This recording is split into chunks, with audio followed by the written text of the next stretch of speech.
Welcome to Raging Bullets, a DC Comics fan podcast, episode 214.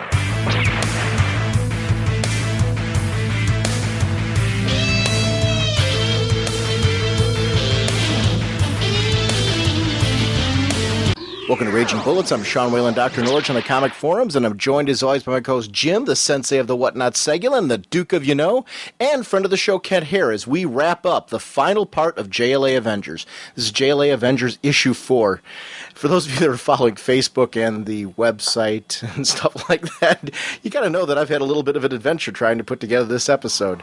What happened was we use a program called Audacity to put together the program, and for whatever reason, it seems like the temporary files between 213 and 214 got combined. When I was all finished editing this show the first time around, I wound up with kind of fitting, considering we're doing this DC Marvel one, an amalgamation of episode 213 and 214, where it was like part of it was going through 214, then issue 4 of JLA Avengers, then part of it will weave in with issue 3. So I apologize for the delay of this episode. It's been rather an interesting adventure putting this together.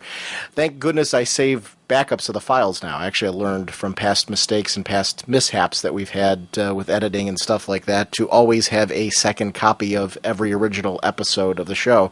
So I was able to go back and kind of rework that. But this episode, like I said, we're going to be doing that, and also some listener emails and voicemails. So we're going to be kind of jumping into that and getting some of your thoughts on the show. After this, we're going to take a few episodes where I'm going to have some guests join me, and we're going to be talking about current books. There's so much stuff going on that I want to discuss. Wonder Woman, Superman, Batman all had anniversary issues. Brightest Day has big events going on. JLA and JSA, speaking of crossovers, have a huge crossover going on. There's just a lot of events going on in the DC universe right now. Wonder Woman's costume, which is something obviously we're going to have to be discussing on an upcoming episode as well. A lot of things going on. So, and the forums are back up. I had a chance to stop over by the forums. I'm going to be popping back this week. I'm back from vacation, so I'm going to be popping up this week and getting my thoughts on the forum as well as commenting on some of yours. So, a lot of stuff going on. We are, as always, proud members of the Comics Podcast Network and the League of Comic Book Podcasts. Don't forget to check us out regularly on Get Your Geek on Radio, getyourgeekonradio.com, making geek chic. Also, remind everybody you can find us on the show forum, Facebook, and Twitter. And all that information is up on our website. We have a wonderful website and a wonderful community there. So please consider joining us in those areas. Feel free to add Jim's and my personal pages as well as the Raging Bullet page on Facebook if you are on Facebook. We love communicating with you guys, and we try to do so as often as we can in between putting together episodes for your enjoyment. So I want to thank you for supporting us there. And also check out our show columns. We have a number of columnists that have been putting up some great columns up on the RagingBullets.com website, and please support them. And a lot of the wonderful blogs and other pages that we're linked to. I keep adding to them all the time. Web comics, blogs, pages that people are doing. If you've got a podcast or anything that isn't up on our site that you would like me to link to, I'm a big fan of cross-promotion and getting the word out on anything. If you're a listener to the show, I want to support any project that you have, so please let us know and make sure that we get it up on the site to support you. Our sponsors for this episode are DCBService.com and InStockTrades.com.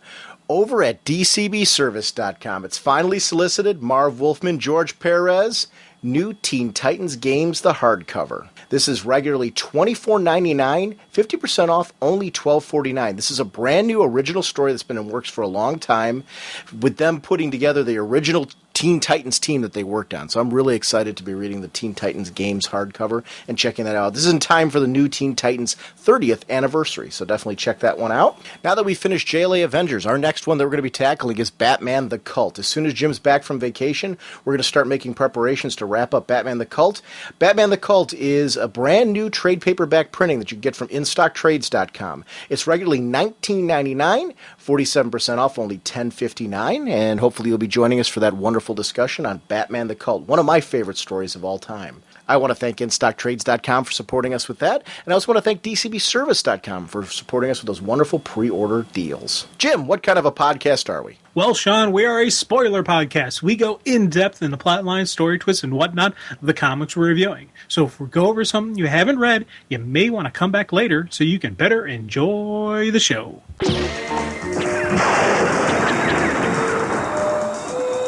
want to put a little disclaimer on this first segment. Sometimes you get a brain freeze when you're recording and you say things and then you listen to it back and you're like, what was I even thinking? There's a bit where I'm talking about the Outsiders and the appearance that they make in JLA Avengers. And partway through, I'm talking about it was the old Outsiders team with the new Outsiders team, and actually it was the Teen Titans team with Argent and the New Terra, and Ray Palmer led the team and stuff like that. So it was a brain freeze. I do realize that they weren't the Outsiders, they were the Teen Titans. And actually there's a part later on where I talk about the changing Ray Palmer's costumes, and you'll hear me refer to him as the costume he wore when he was leading the Teen Titans. So I don't know where the brain freeze came from, but anyway, that's that, and let me get you right on to the review. All right, guys, this is JLA Avengers. Actually, it's funny, I'm looking at the cover of the original issue. It was Avengers JLA. The cover had flipped. You did Avengers first, then JLA. Yeah, they did that 4. alternating. Whatever, the I guess odd ones were JLA Avengers and even ones were Avengers JLA, and they were, I think the ones that say Avengers JLA were actually published by DC. Flipping around JLA Avengers, the 2 issues were actually published by Marvel. The collection was published by DC. I'm not sure exactly how that was settled on. Maybe a coin toss or something. I wonder, there has to be some kind of sharing of profits or something like that throughout that. I don't know how that works out. Licensing or something like that, where Marvel would get got a piece of the action, but not a per sale kind of deal. What's interesting, as we're looking at the start of this story, this issue is really a pretty crucial one, and I don't know, I really should have looked this up, and I apologize for not doing it. This whole Son of Ta thing with the origin of Galactus, I don't know if that was introduced prior to this or not, but they certainly found a great way to show Krona finding out his origin as being like this focal point of this is how Galactus saw the Big Bang.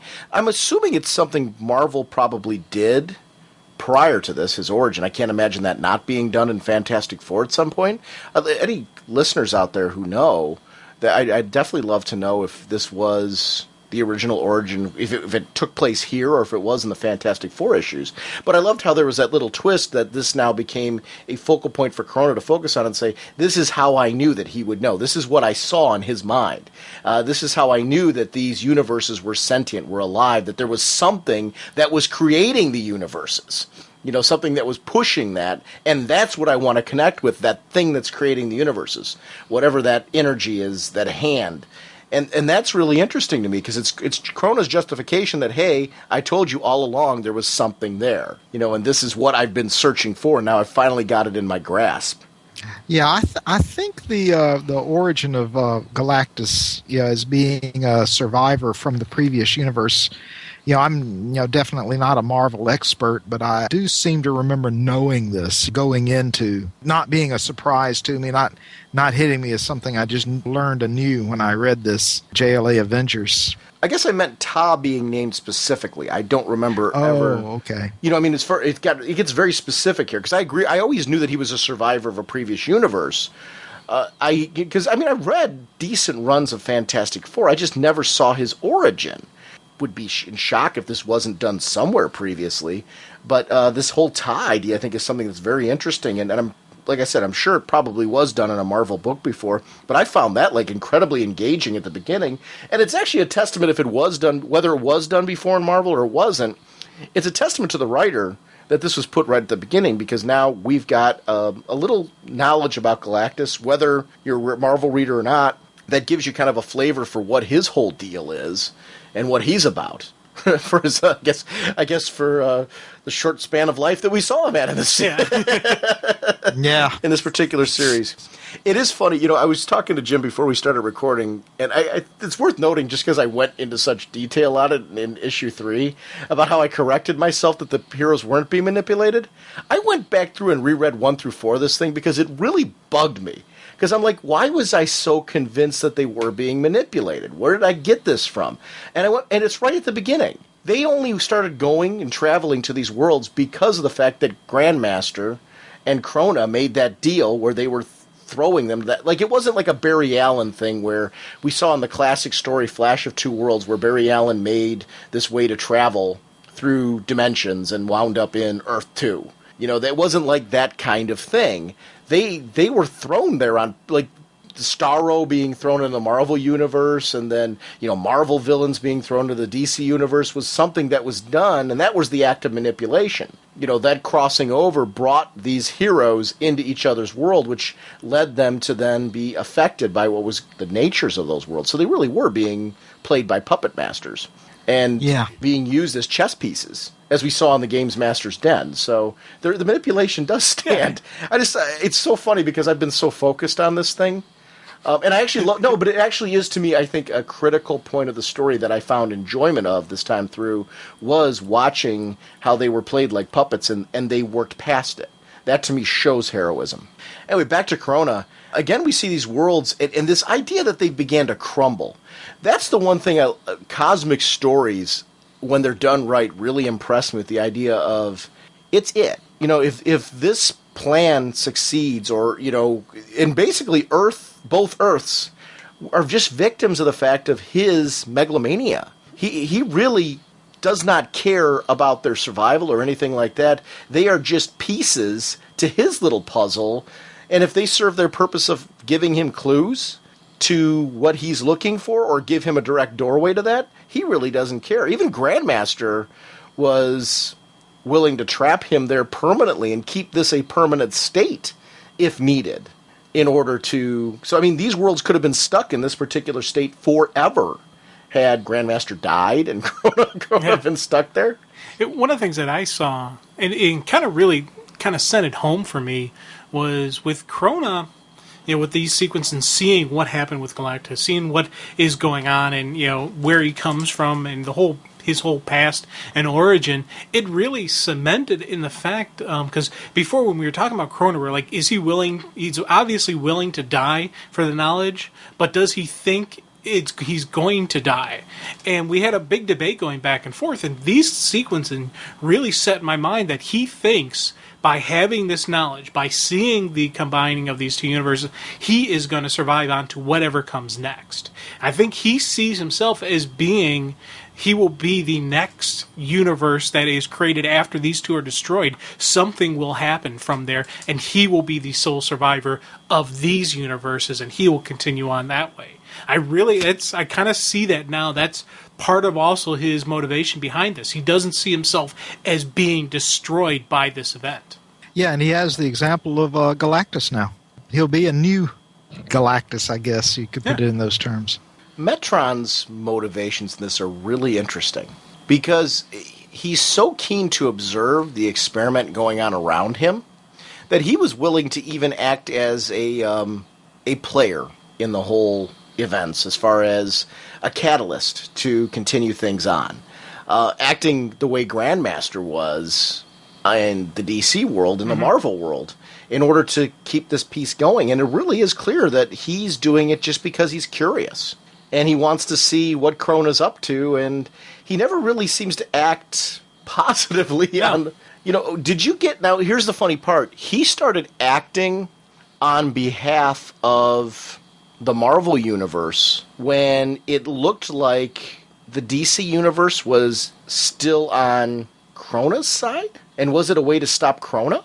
Are you talking way back at the beginning? Yeah, where we first introduced Metron? Yeah, because he really acted... This was before they switched. Remember Crona and Grandmaster, before we at least saw that they switched.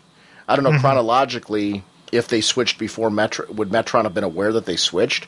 Or did he think he was stopping Crona? Or do you really think that he was just content to partake in the experiment to see how it plays out? What do you think Metron's motivations are? I guess I'm kind of throwing it out there for you guys, because he's still the puzzle piece to me in this whole thing. His motive, what is driving him? Was he trying to help the DC Universe by stopping Crona using Marvel's heroes? For them being the opposing side to mount an offensive against Crona? Because they were going for these pieces and assuming that he was helping Grandmaster then?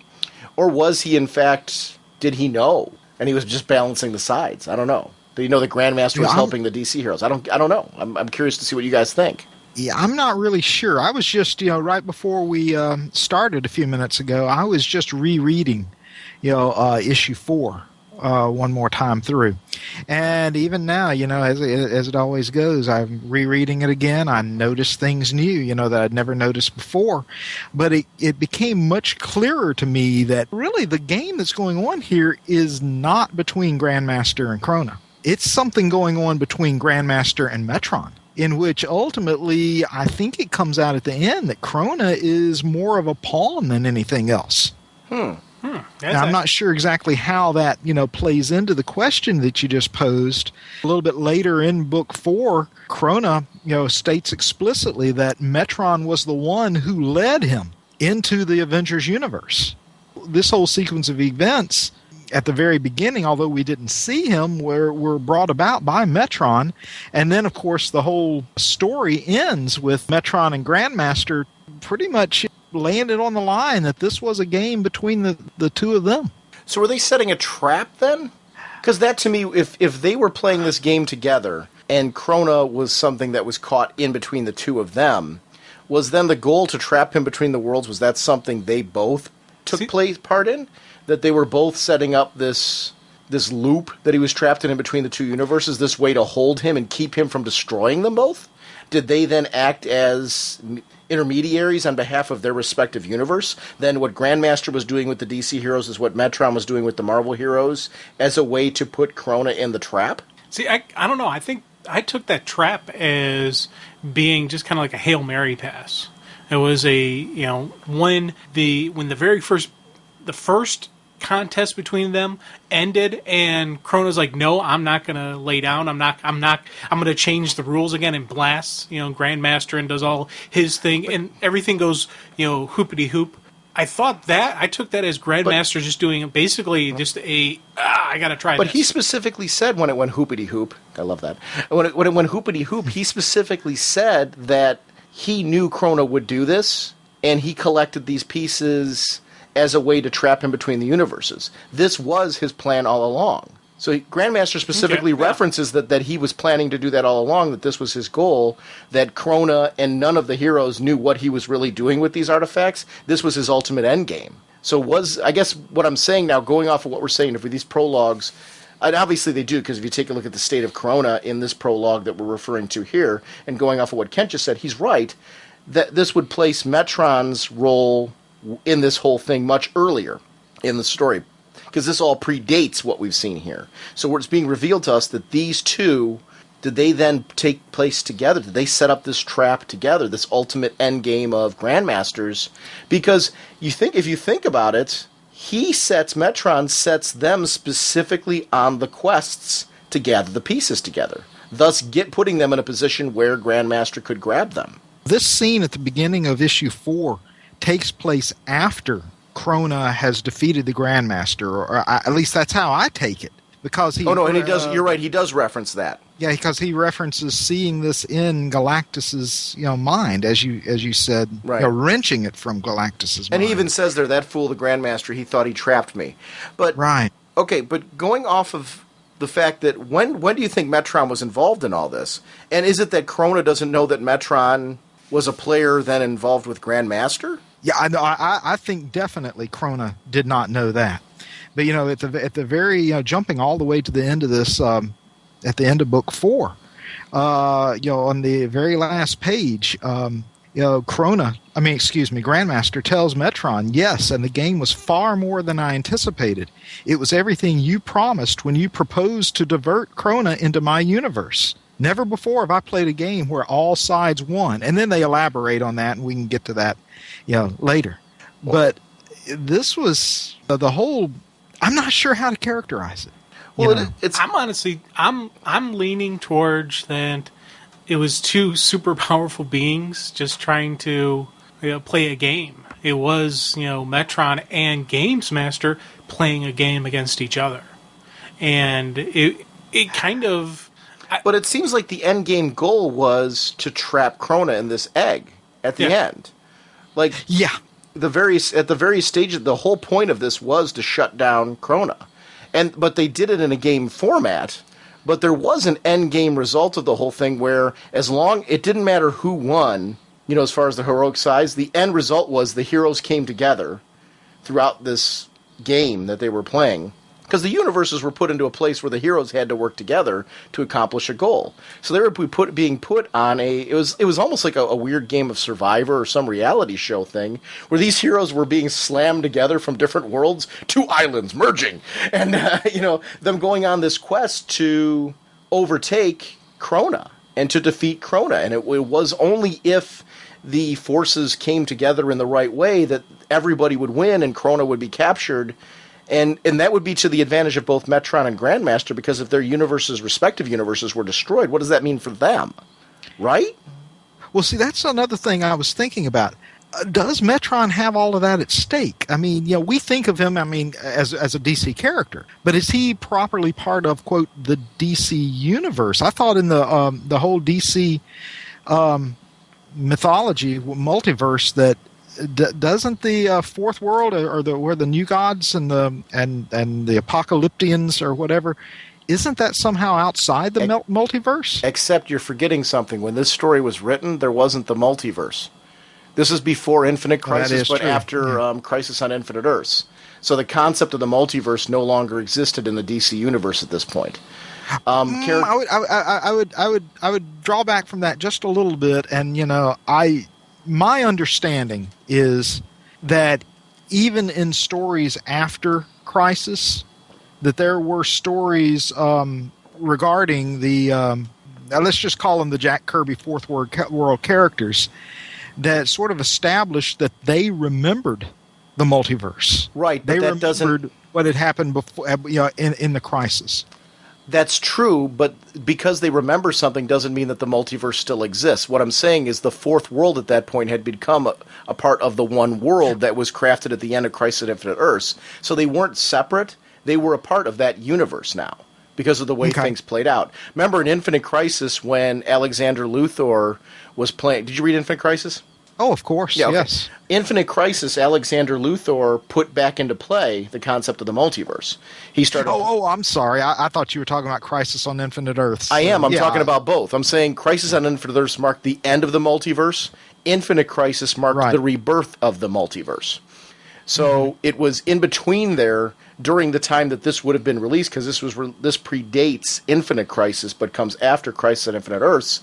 There was no concept of multiverse. Yes, you're right, the Fourth World characters, I believe, did remember. There were heroes that, there had points in times where they referenced heroes remembering the concept of the multiverse to certain extents. Your more cosmically engaged heroes. But just because you remember it doesn't mean it exists still. There was only one universe at that point in time. Not counting, and even Elseworld stories, actually I should say, if you count Elseworld stories, Elseworlds as a concept, they were stories that were told outside of the DC universe, but they weren't connected. The Elseworld stories didn't become connected until Alexander Luthor recreated the multiverse. So even though DC was publishing stories on other worlds, they weren't considered part of the universe proper like they are now. So I guess that's what I'm saying. At this point in time, there wasn't really... So Metron would have something to lose in the sense that he would lose his universe. Because the apocalypse and all that would be a part of this universe. Yeah. Yeah, it's weird because, depending on which read-through and which discussion I'm having is how I look at the events that happen. When I first read this, I really took it as these two powerful beings that were quote-unquote bored and were just trying to do an end game. And then you look at it a second time, another read-through, and I see Metron recognizing this threat, Krona, wanting to trap him and protect his universe, but he can't do it alone. So he's got to bring in Games Master, but Games Master's not going to come in. Grandmaster. What did I say? I was doing it too during multiple discussions through this. It's you kept saying Games Master. It's Grandmaster. Grandmaster. I keep doing the same thing though because of the nature of the character and what he does. I'm incredibly guilty of it throughout this discussion. But he brings in Grandmaster. He needs the extra power, but the only way he's going to get him in there is by offering up this great game for them to play out. So, but can it be all of that? I guess what I'm saying is, you said you saw it a different way each time you were reading it. Isn't it, though, that you're just seeing different sides of the same thing, and you're right on all cases? Like, can't that be their nature?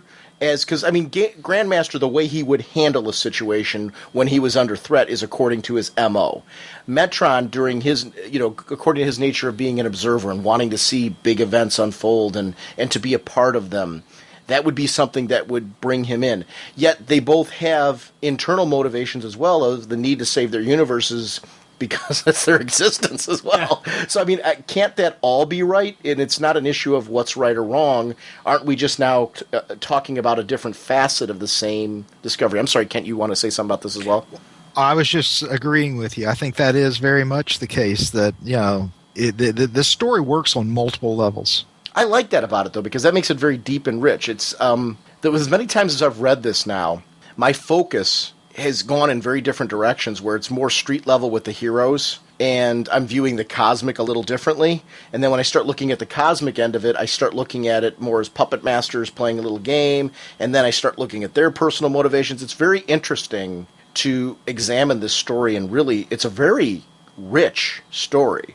And I'm a big fan of this kind of thing because, to me, when you've got a story with this kind of impact and this kind of power where you can read it and look at it in different levels, it's a lot of value. Because you think about how long ago this was released, and there's still things worth talking about in this series. And this series still has events that are playing out today. It's come back again, like I mentioned, in Trinity. Something where, and I don't think we're done with it. I'm sure we're going to see elements of this again because it's created kind of a cosmic mythos to the DC Universe. It created things with Scarlet Witch that we still see playing out today. And that to me is great. I love the fact that this story is still having impact today thematically, even if it's not, directly being referenced by both universes. I do love that there's something like this is just as much of an important piece to both universes as Crisis on Infinite Earths, Infinite Crisis, these big other events that we're mentioning. This isn't an exclusive story that's set off to the side and you just say it doesn't connect. It does. You can see threads and elements of it in both universes, and I love that. I love reading Scarlet Witch and feeling like this happened to her, and we're still seeing echoes of it in her today. And that's something I think that's important. I think it's tricky to do because I think it would have been easier on the writer, on Kurt Busiek, to write a story that's completely divorced from continuity. And I love that and not just Kurt Busiek, I love that writers afterwards have chosen to pull elements of this or themes from this and use it in their stories because it makes this story all the more important to me. Yeah, well, indisputably, the clearest connections are in Busiek's writings in the DC universe. I mean, there is a straight line from, JLA Avengers to Syndicate Rules, the JLA storyline in trade paperback volume 17. And then, as you said, to Trinity. And I'm not sure about, after that. Now, the Marvel side of it, first off, I don't know that side of it that well. And that was actually a question I had for the very end. It was exactly how does the events that are, taking place here actually connect up specifically with, as you said, the Scarlet Witch. And, my own little theory is whatever might have happened before, it's these events here that first give her knowledge, the whatever of the children, that then that whole idea that her recovering that knowledge and wanting to return to that is what sets off the whole Avengers disassembled, and everything that goes on after that, the House of M. But that's just my understanding, and as I say, I don't know the ins and outs of Marvel continuity as others might. Well, for me, it's we talk about House of M. This is one of the stories that really established the idea that she has the ability to tap into power levels that are insane. Yeah. Be able to do the things that she did, like No More Mutants and things like that, and establish big stories like that. I just love that thematically. I don't know how neither universe has directly referenced this in the sense that, because of the fact that licensing actually, that you could talk about that, they can't directly reference, JLA and Avengers teaming up. But I love the themes seem to be appearing. Actually, I'd love anybody who is a deep Marvel reader, if you can talk about the rest of the universe, because I've continued to read Marvel throughout the years, ever since this and before this, and I tend to focus on a lot of the books that I was reading since my childhood, like the X books and stuff like that. So that's why my focus is more on how this affects characters like the Scarlet Witch. But I don't know, did we see it affect elsewhere? Did elements of this pop up in Fantastic Four? Did it pop up, when we see Grandmaster again, is there any reference of him in the Marvel Universe with this, this type of event? I don't know. In the Watcher's voyeurism of it. Yeah. When they popped to New York, one of the things I really loved, this is something, just great little moments like this. They didn't have to do it. I guess you almost do have to do it. Spider-Man. I loved seeing Spider-Man. We talked about him earlier in one of the other episodes, but it was so great to see Spidey here as these worlds were having major issues, and the New Warriors, and I gotta love Speedball and Nova and characters like that. And I don't know, did either of you guys ever read the Defenders? I loved the Defenders growing up. It was great to see Gargoyle, Nighthawk, and Valkyrie, and characters like that. For me, this was kind of a pure pleasure just to see a lot of these characters that I grew up reading. Defenders was a book I never was able to read, not because I didn't like it. Every so often, we would go to a grocery store and I was looking for X-Men, or I was looking for a Batman book or Justice League, and there'd be a Defenders book on the shelf. My mom was like, if you want to get a comic, get a comic. So I would grab Defenders if it was there. And I genuinely really liked the book. It was a very cool team. Every time I read an issue of it, but it was one of those things where for comic shops, you got what was on the newsstand and you walked away with it and you enjoyed it. And, there were a lot of issues of Defenders where, like, I either got the ending of the story, if it was a two-parter, or I got, like, the beginning of a story and never saw the ending to it. It was funny how you thoroughly enjoyed reading a story that you were caught in the middle of a cliffhanger of and never really knew how it ended. It's kind of a testament to what writers are able to deliver in this serialized medium in a one-month issue. In that one issue, it's really crucial that you have certain elements of it that give you a bang and pop.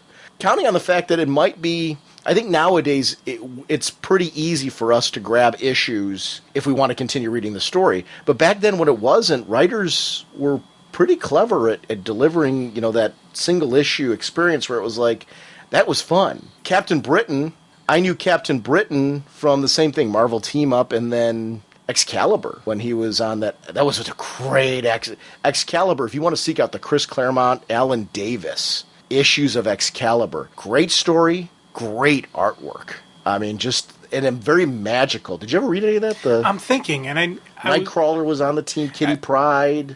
I think I read some of it, but I was never a long time Excalibur reader for some reason. That was the one that was like the one X book I didn't always get.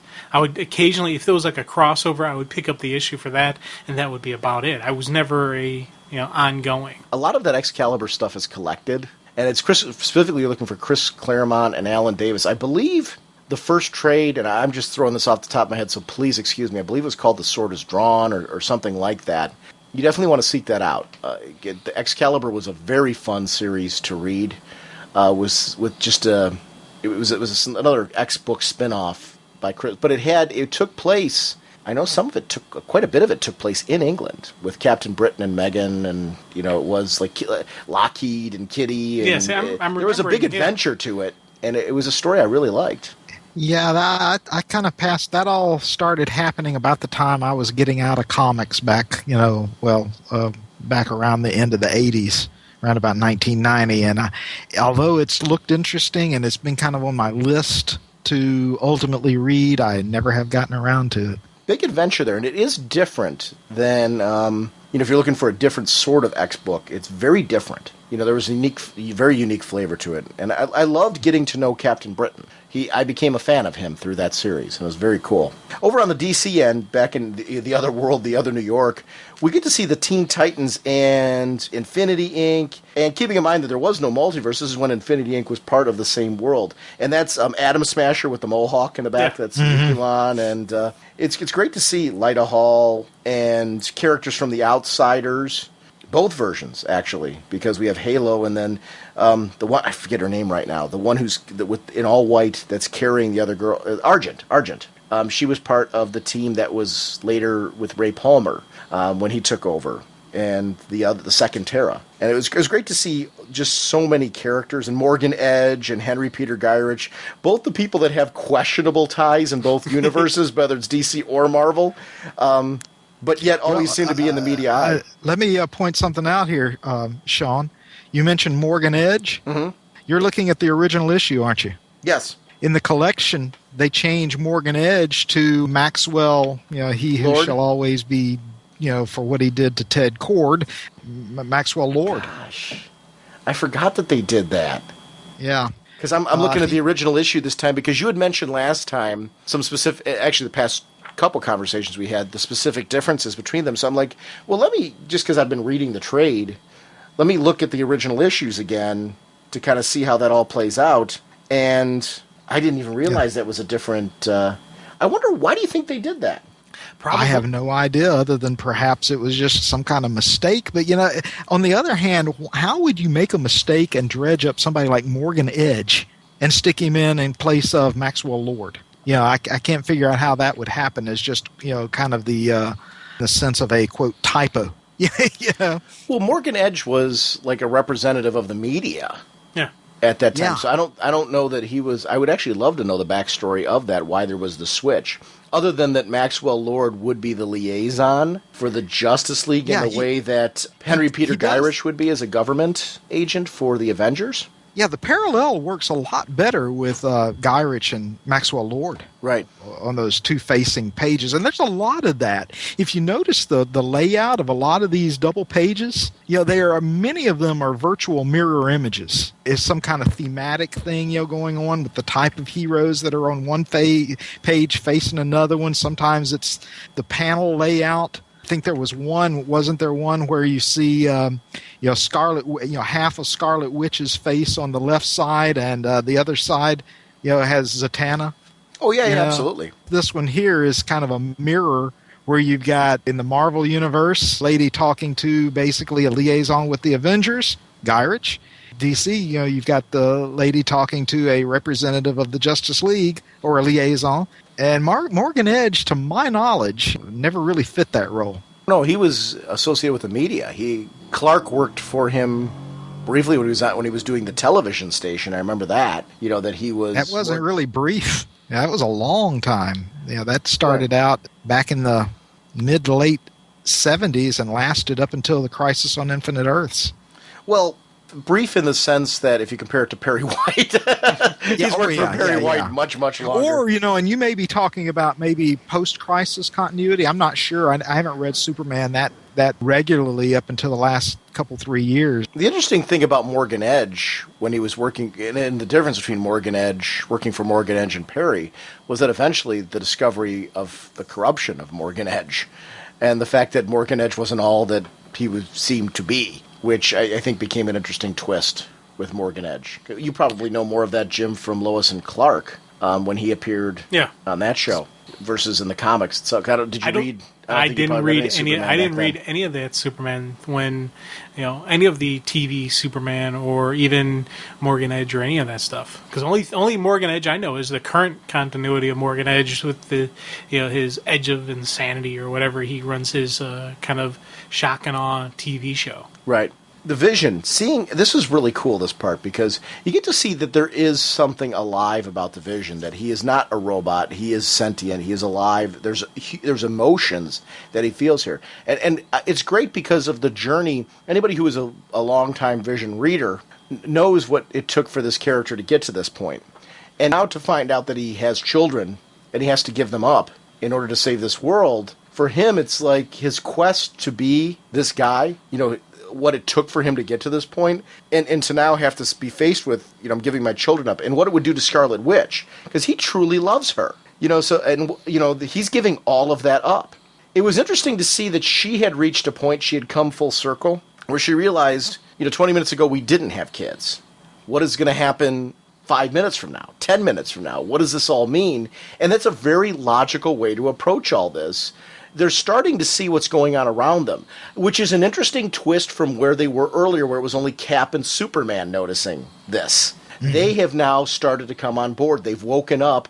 More of the heroes are now aware of the fact that these events that seem to be a lifetime for us are really only happening in a matter of minutes.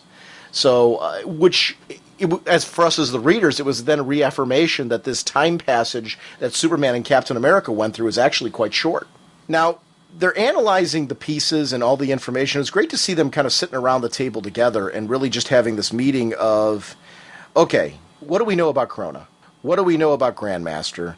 What can we do about this situation? How do we, get an assault? Now that they're all awake and they're all on the same page, and there's a moment of reflection and respect between the two teams. The question comes up: who's going to lead us? I loved this moment. I believe that should be you, Captain America. And Cap's like, kind of in shock there. And I loved this moment where Cap, and this just shows good leadership to me. And it shows the strength of both characters, because both here are admitting their faults in all this, in the way that they've approached things. But Captain America's saying, I did the same thing you did. I'm in the same spot. We both had frayed tempers and judgment. And Superman says, but you're still the right man for the job. And Batman comes back with, I concur, which shows those moments where the two of them faced off. The moments where the two of them were working together in the Batcave. The analysis of this, where they got into that deep cosmic moment, and Batman got to see how Captain America would react in both street level and cosmic situations. He's like, I get this guy. I connect with him on a deep level. This is somebody I would follow. For Batman to give a nod to this guy and to drop the skepticism and just say, you're the man, that moment for me was just, I wanted to see that, and it wouldn't have meant anything if it started in the first issue. It had to be issue 4 after we've seen everything that these heroes have gone through, both team-ups and adversarially together, that it means so much more to me. Yeah, I tell you, this was one of those, this beginning of the meshing and the melding of the teams was just a really just constant cool moments for me. I love seeing the scientists start hanging out and all of them just start talking, and you can see just the brainstorming back and forth. These moments just between Cap and Superman, and then when Batman jumps in. It was funny because once again it reaffirmed that our age-old argument we have about reluctant leadership and this leadership style and stuff like that. You're seeing with Captain America, he didn't step up and say I should be command. He's like, are you sure about this kind of deal? So you would, in a way, you would say reluctancy, but we see him in the field. We see when the chips are down, we see what type of leadership he has. He has a strong, direct, commanding presence. Both Superman and Batman recognize that he will have this, and they What are you said talking it to him. about reluctancy? No, I'm saying it's not. Oh. I'm saying you could say, well, maybe he's a little reluctant because he didn't initially jump in command and say, I'm in charge here. But that's not what I'm talking about when I say reluctancy in leadership. I'm talking about when it's time for the combat, when it's time for the battle, he is saying, you here, do this. And later on in the chapters, I loved seeing just this great battle general who was completely rolling with the changing of heroes, changing of time, changing of things, and you see just that constant command, constant strong presence, and that's what I always mean by when I say the difference between a reluctant leader and a non-reluctant leader. See, right here, you're seeing my definition of strong leadership in that it's not somebody who tries to seize command. That's a tyrant. It's somebody who, when he's given the command, he runs with it, and he stays with it, and he is focused throughout it. I got to say something here, though, because in this case, who is deciding on who the leader is going to be? Superman and Captain America. That ultimately right there, both of them have taken leadership roles at that point. The two of them are having a debate right here. And yeah, Batman throws in an I concur, but the two of them basically just decided who the leader is going to be together. Right. And they both talked out their differences. That is leadership on both sides. Even if it is a leader handing off to another leader and saying, you should be leader of all of us, everyone else deferred to these two. Realistically, everyone, said, okay, hey, if Superman thought this is okay, if, Batman thought this was okay. Really, then the second Captain America took leadership, he went to, as a good leader should, and I'm agreeing with you 110% on his leadership qualities. Because that moment where he went to John Jones and said, is everyone going to follow me? And I think it automatically shows the second Superman says, hey, you're go, Yeah. Everyone just kind of goes, hey, you know what? If Soups is giving him a high five, we're going along with the dude. And this is right. He does the scan of everybody, and everybody's on board. They're going to follow Captain America. And that made the moment where they were working on the ship together that much more of a geek out to me, because seeing them in this moment, Bruce has dropped the cowl. Bruce dropped the cowl. He is sitting there right there. Barry's got his mask off. Clark, it looks like I might be wrong on that one. Does Clark have his cape off there? I think Clark has his cape off. Yeah. So, this is much more relaxed. Hal, no mask. This is a much more relaxed setting. And even, Tony's got his, and Giant Man's got his, Goliath. He's got his they're mask all off. They're all at this point, we are friends now, we are comrades. This is not JLA Avengers, two separate teams.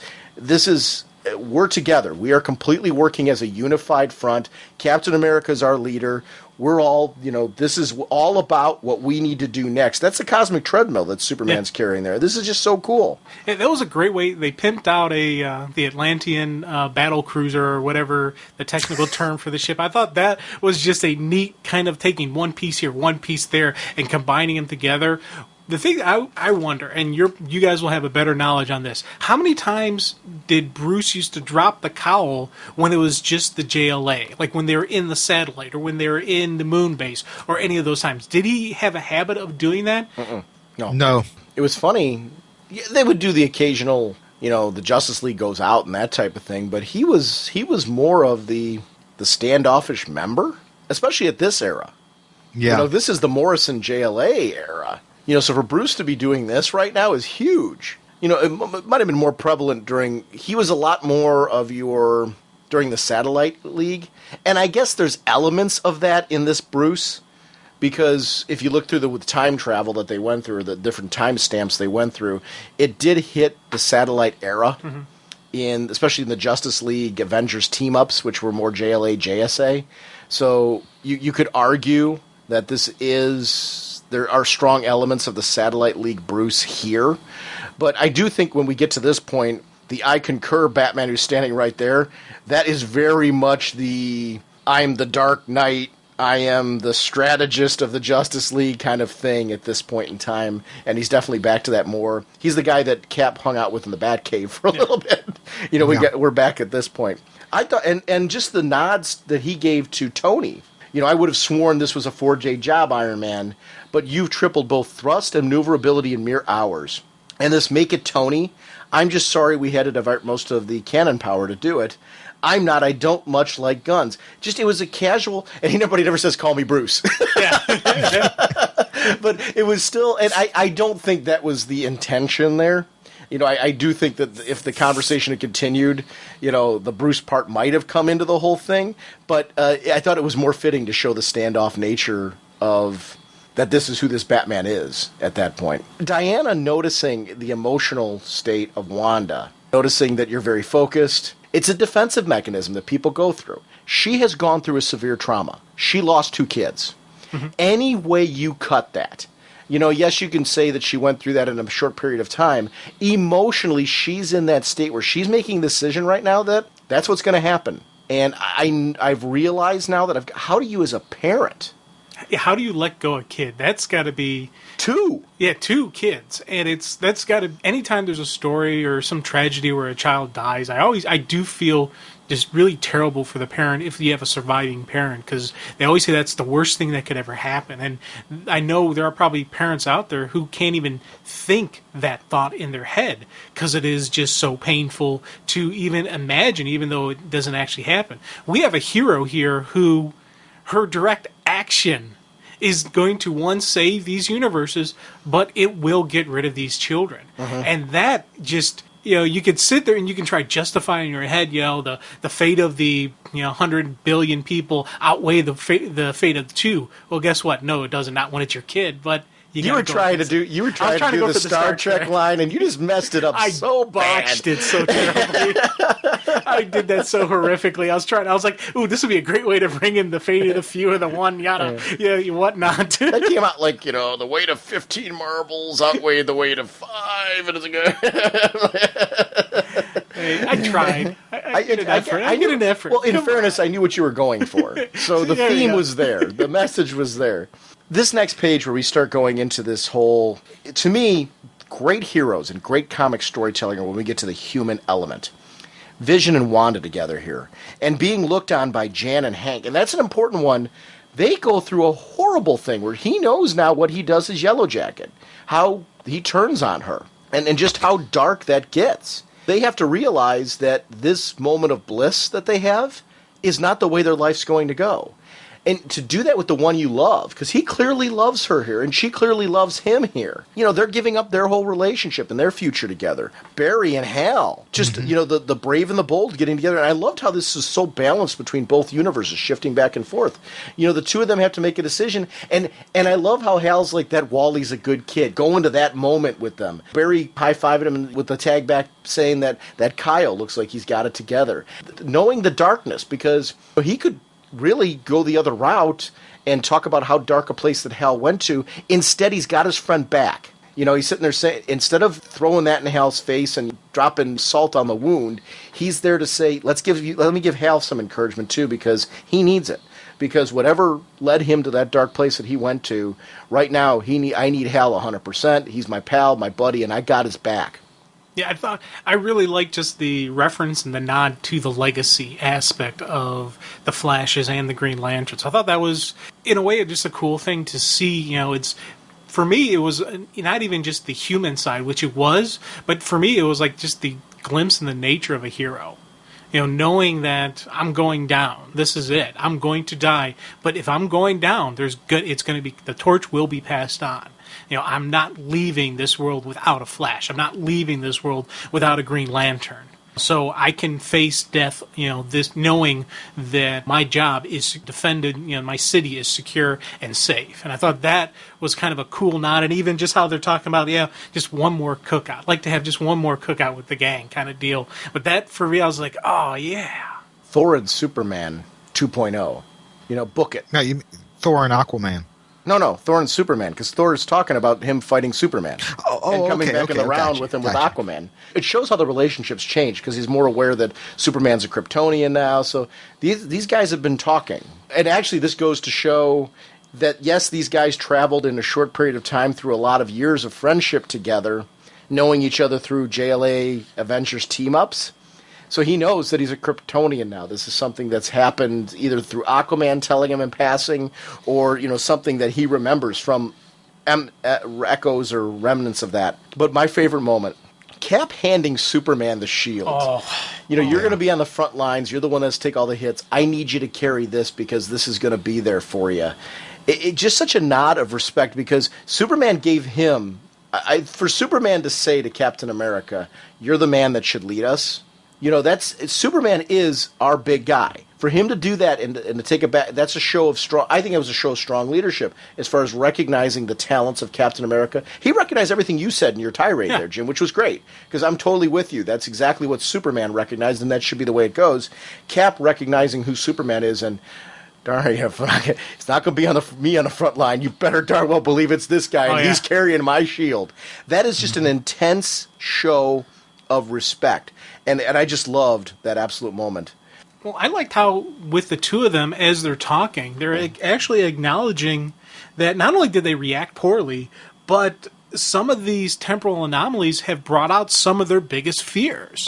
And seeing that coming up to the surface really kind of hit home. How, like, Clark's worried that he's going to take away humanity's free will by saving them from themselves, something that Cap accused him of. And Cap's worried that no matter how hard he tries, no matter what he does, there always is going to be these deaths. There's always going to be these genocides. There's going to be this whole kind of grittier type of world that he's living in, as opposed to DC. So when Sue pointed out, that was a little extra dig into it. I love seeing just these inside of these characters' soul, and it was these, the anomalies on top of their own personal fears, that everything escalated why they behaved the way they did. I really needed these sequence here to give that final explanation, that final just completely putting my mind at rest. Throughout the process, I'd pretty much come calmly with how Superman was reacting, but these final pages right here were like, okay, this has always been my Superman all along. It's just these things. It's not just to say, oh, temporal anomalies, let's just ignore it and move on. No, it's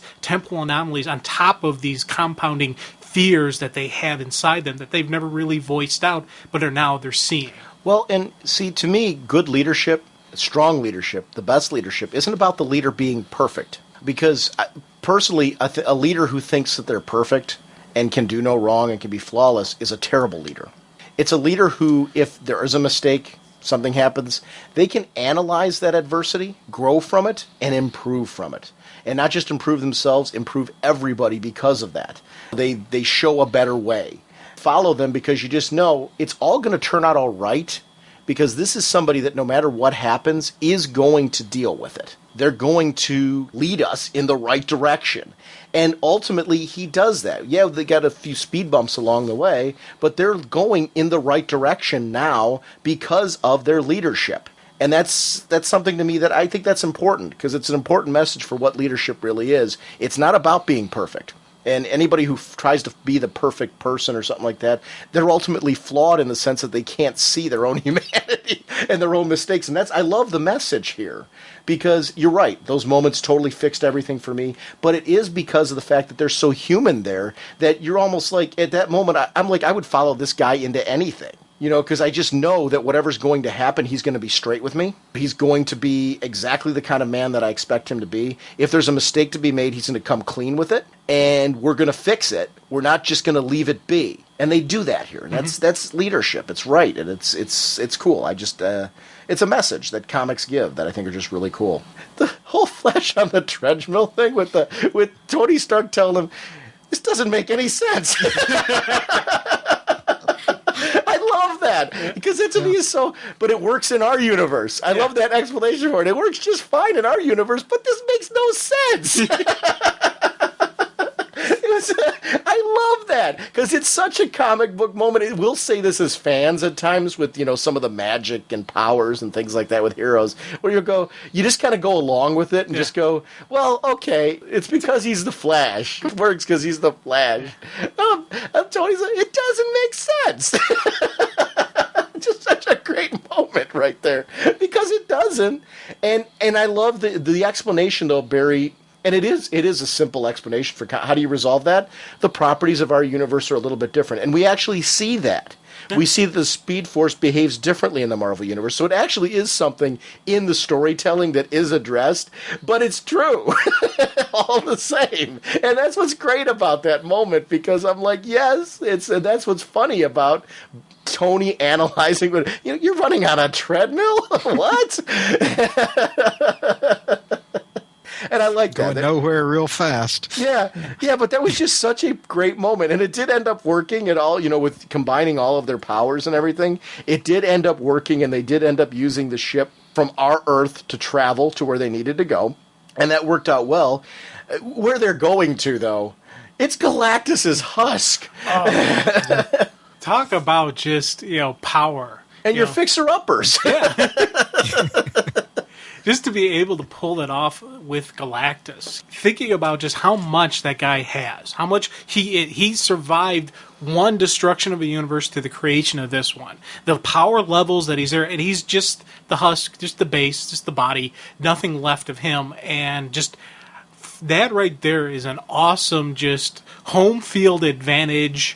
Really just would throw any lesser man. Psychological warfare. Oh, God, big time. But I love that the heroes, they react to it, but they don't react from it. They don't back down from it. It's not they notice it, because you can't help but notice the body, and you can't help but kind of figure that into the play of the things, because if you just disregard that he's took this massively powerful being and made him his home base, you're going to underestimate your enemy, and you never want to underestimate him, but they're not letting it scare them. They're not letting it weaken their resolve. And I thought that was just a cool moment as they're going into battle.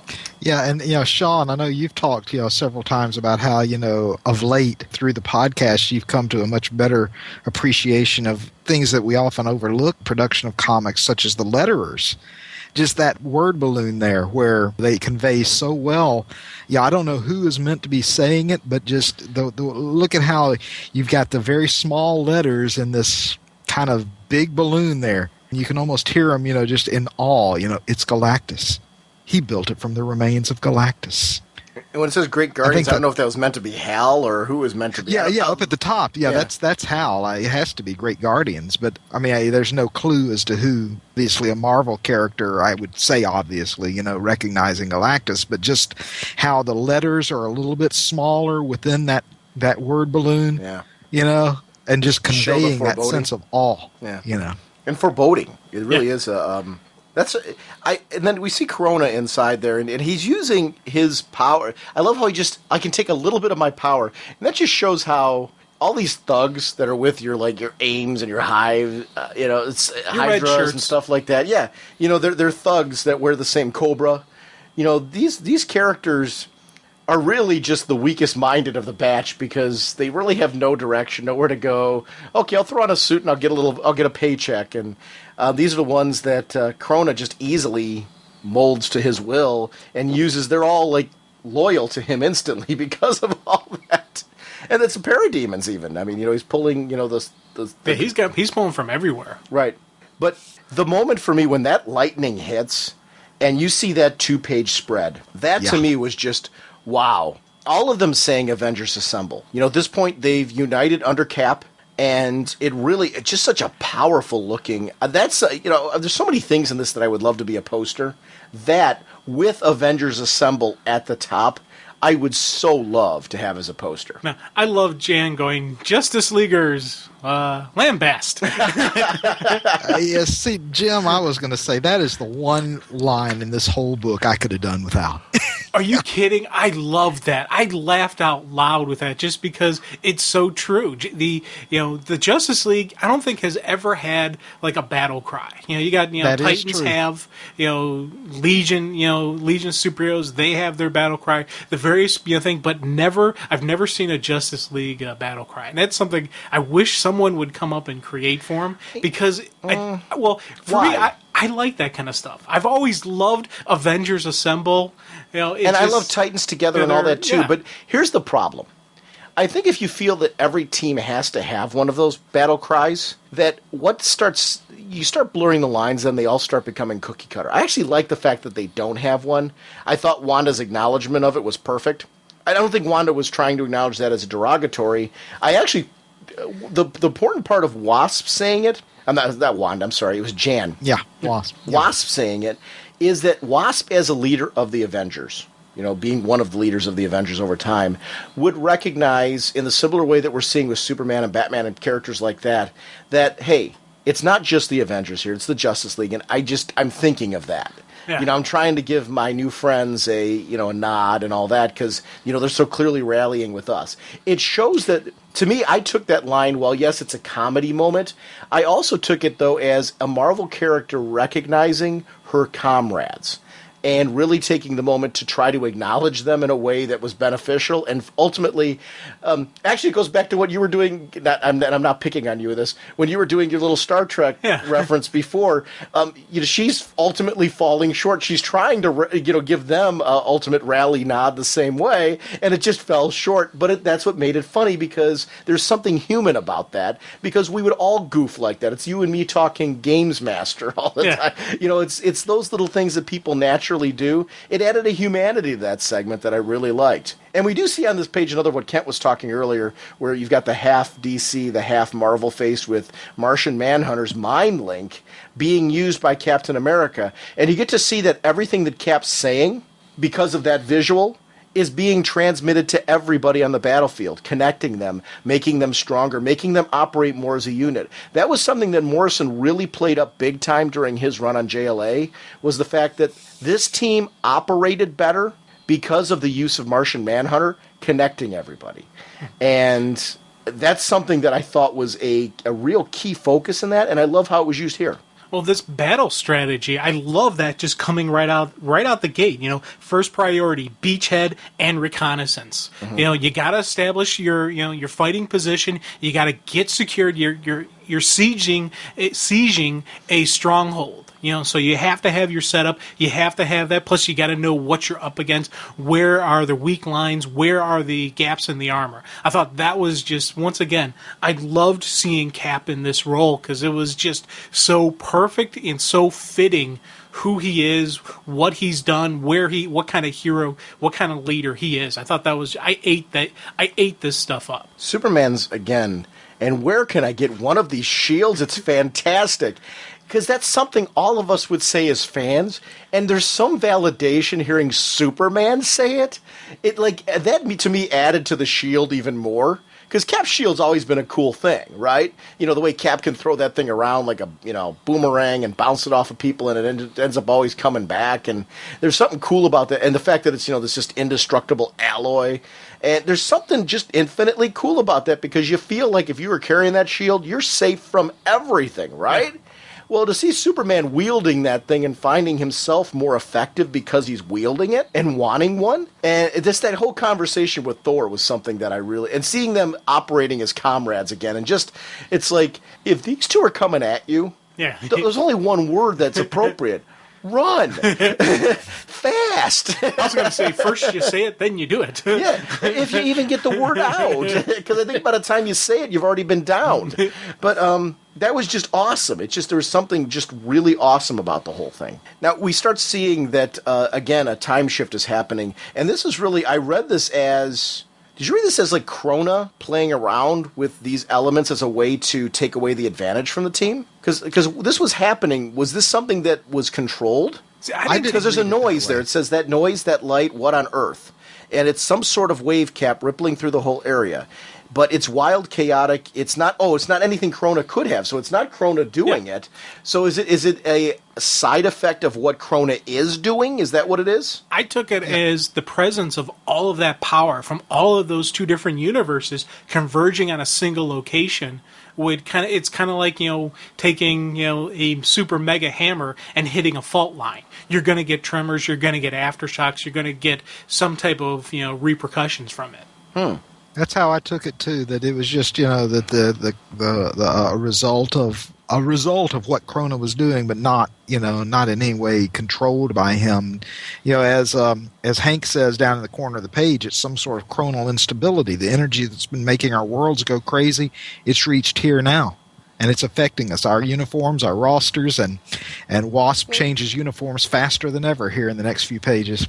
That it's not really Krona; it's what the Grandmaster did. Because if it's the chronal energy that they've all been going through, it's the two worlds, it's some sort of chronal instability, the energy that's making our worlds go crazy. The energy that was making the worlds go crazy was the two of them smashing together. It's what Grandmaster did. I think it's compounded with what Krona is doing, as you can even see on the next page, on the next couple of pages, where Krona is, drawing the energy to try to basically mash the two universes together and destroy them. I think that's what's happening here. I don't think this is anything. I think it's all going together, basically. Yeah, it's just it's a combination, a giant accident, just something that it's a repercussion of what's going on. I don't think it's anybody doing it or controlling it or manipulating it. I think it's just one of those things you're going to have to deal with. It's one of those unknown variables you're going to have to deal with in any combat situation. Well, it says, nor will this oasis between them. So this is the in-between area actually is different in nature than the two worlds themselves, which is interesting because he's actually identifying here that there is in between them a different area that has been this oasis between them. And you see actually in what he's looking at, you see both universes almost screaming out to what he's doing. I must have my answers soon before they are annihilated. Aid me, Metron. Help me force them to an accounting. And you see the two universes there screaming out. And then Metron here is saying, now here, this is funny. This is part I was talking about earlier. Yeah. No, I don't believe I will. And, we're talking about, aren't we truth seekers? Ask yourself what you truly seek, Krona. Ask yourself honestly, is it truth, answers, or is it conquest? What happens next, I leave up to you, but I will be watching, and believe me, I will be very interested in the outcome. So it is interesting. I do wonder Metron's motivations here. Was he truly interested in following along with Krona for a certain period of time, tagging along there to see what Krona discovers? Because if Krona discovered that, would that be something... That's why I'm still not sure on Metron's 100% his motivations here. Because it does seem like at certain points of time that he's very content to hang out with Krona and see how this plays out. Because he'll get to watch it along with Krona. And I think when he starts to see who Krona really is, he starts to realize that Krona isn't like me, and I'm not going to achieve here what I was really interested in. This is a waste of my time. And he seems to leave there saying this is a waste of my time. And then yet we do find later that there was something more to what he was doing. I don't think Metron, it's easy to pin down 110% what his entire motivations are in this whole scenario. And that goes back to the game thing that we were talking about earlier, where I do think he was playing on a certain side at a certain point in time, but that's not the whole story either. He's kind of an enigma there. I don't know if you guys are reading him the same way I am. I find him puzzling at certain points in times in this, in a way that I don't think is bad storytelling. I think it's great storytelling. It shows how Grandmaster, Krona, and Metron are three, yes, they're cosmic characters, but there is nothing the same about any of these three in their motivations. I don't. Maybe you guys are reading it differently than I am. I don't know. One of the things, the sequencing kind of, again, as I said, every time I'm reading this, every time I talk about it, I do look at things differently. And one of the ways I looked at the sequence between the two of them, one of the best ways to get somebody to really mess up is you give them enough rope to hang themselves with. And I kind of saw this as Metron playing a little mind game on Krona to get him to be in the position where the heroes will need him to take him down. He'll need to kind of like little barbs, little jabs, little pushes because right now maybe Krona is a little bit safer where he's at now. He needs him to get more directly involved, needs him to get down, get his hands dirty, and get involved a little bit more in the battle. Best way to do it is to walk away and ignore him. Say, you're nothing. I'll be watching you because it interests me, but we're not the same. And then leave him, kind of like that, get the ego to fester and maybe, so he'll make a mistake. Hanging out with him long enough to make him think that you were like-minded? Is that what you're saying? Yeah, it's the whole thing was the whole game, the whole and that fits. And I agree with that, actually. That's why I'm saying there's things that he does where I'm like, is there something more going on here? So you are seeing it the same way I am. Yeah. It's one of the things I like. I just think it's you can read Metron's actions in different ways. And I actually prefer your explanation of what he's doing there. That this really was a ruse on his part. He always saw that Krona wasn't a kindred spirit, so to speak, and was just waiting for the right moment to reveal that, and this was it. Yeah, I don't think he ever, this is just my opinion, I don't think he ever really saw Krona as a kindred spirit. I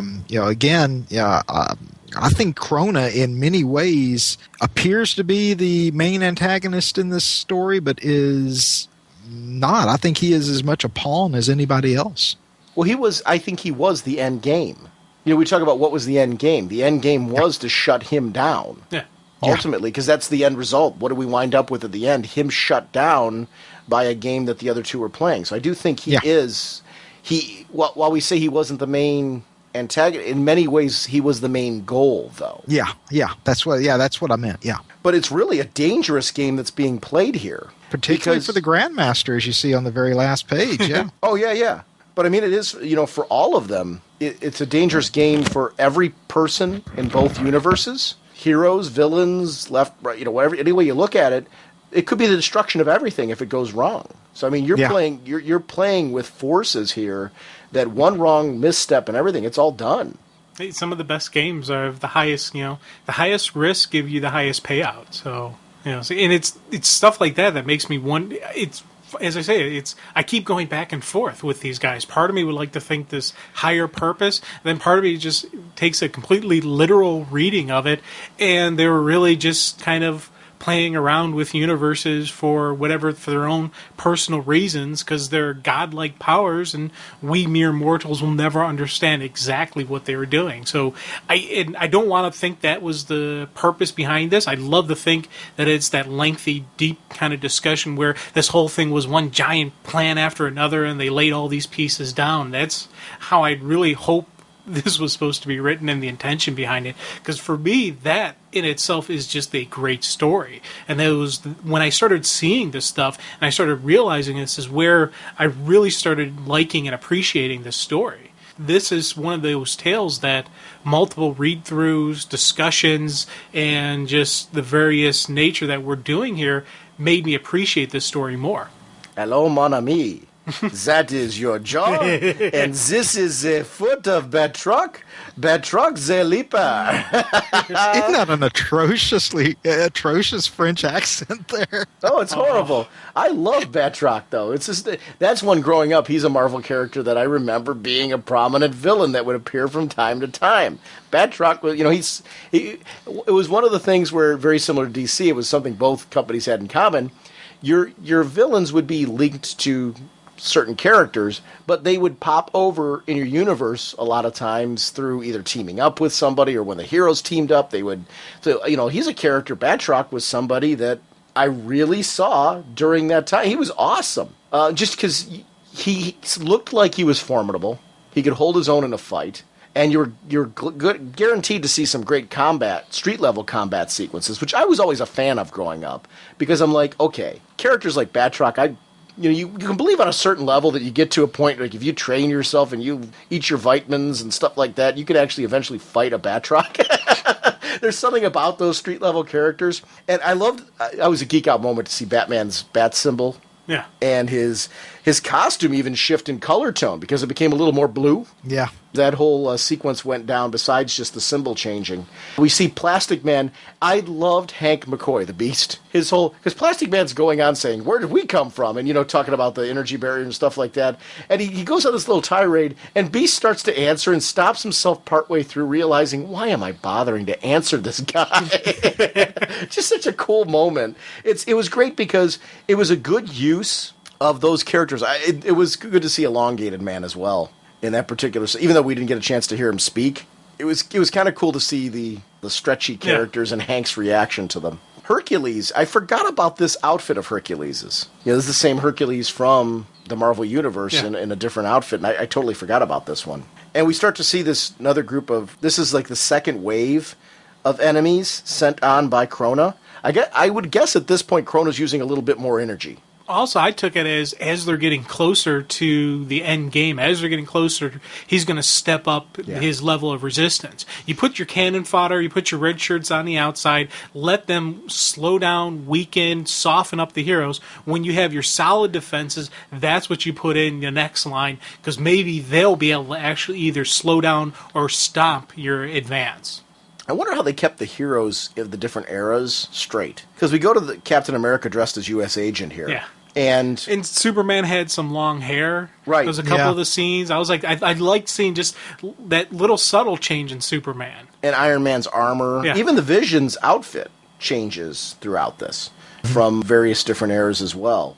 So it was interesting to see in Quicksilver's another costume that, slight modifications to it. That it had to have been amazing trying to keep all this straight. As far as, what era are we in? What should the outfit look like? Should Thor have a beard? Those type of things. I geek out at this because, to me, that made it pure fun to look back through this again, just to see how many times these characters have beard on, beard gone. Hand on, hand gone. Wax on, wax off. Whatever, Yeah, exactly. I mean, it's just, that kind of stuff is just a lot of fun for me. Hawkeye being saved by Barry Allen. Or was that Barry at that point, or did we finally have Wally? Yeah, because I know Wally appears in this issue again pretty soon. Actually, it's right around this era because we went from Hal to Parallax to Kyle, and then is this right around where I know Wally turns up pretty soon because he identifies it that the changes. Wally identifies the change happened. So if it isn't, doesn't that happen once everything is kind of resolved at the toward the very end? It might be it. I know it was in this issue. There was a direct reference to it. Yeah, it's very late. At least the one I'm thinking of. To see that Green Lantern shift. Yeah, and I like that they went with Kyle after absorbing the energy from that quantum energy from the cube. Mm-hmm. So it's not even our Kyle; it's our Kyle, but he was affected throughout these events, and he's still affected by that. Because we've caught up with that time again. Right. I like during that whole bit, too, not just Hal's changes, but the Atom's changes. From his traditional costume to Sword of the Atom to when he was the leader of the Teen Titans. That outfit. It was great to see him kind of shift through, and him recognizing what was going on around him, just as a witness of the whole thing. That is something that had to been fun to draw. This had to have been very crazy laborious. and insane. Laborious. Yeah, but it had to have been a ball. Yeah, because you sit there and you look at the details, look at all these things, like, and this and this and that kind of stuff. I can only imagine that the art team was having those same kind of when they're creating, going, oh yeah, hey, let's do this. Oh yeah, that'd be kind of fun, kind of deal. I'd love to know if they actually did get that same kind of energy out of creating this, and was it collaboration with the art team, writing, editorial, what the collaboration level was. I'm sure writer and artist collaborated heavily on this, as well as editorial. I don't know how you put a series like this together with this much going on and not have that, because a lot of this was clearly crafted by the writer for the artist, for Perez. Mm-hmm. So I'm sure there was, a great partnership between them. And I think that's a testament to the writer knowing the caliber of the artist that you're working with and recognizing, how am I going to collaborate with this artist to bring out his strengths, to bring out my strengths in the writing. And that's where the magic happened here. I did like the bit with Ant-Man, which I'm guessing Hank? Yeah. I guess because he knows Adam's name. Right, yeah, because I wouldn't take it that it was the second Ant-Man, because there was another Ant-Man later who was not Hank, so I'm guessing it had to be him. When was that other Ant-Man introduced? I honestly don't know. First time I think I ever read a story with him in it was in Avengers Disassembled. And did he die, or was he already dead by that point? I don't remember. Yeah. I don't remember what he was introduced. I read stories with him being Ant-Man. I just kind of took it for granted that this was, in fact, Hank, just because, like you said, he knew Ray.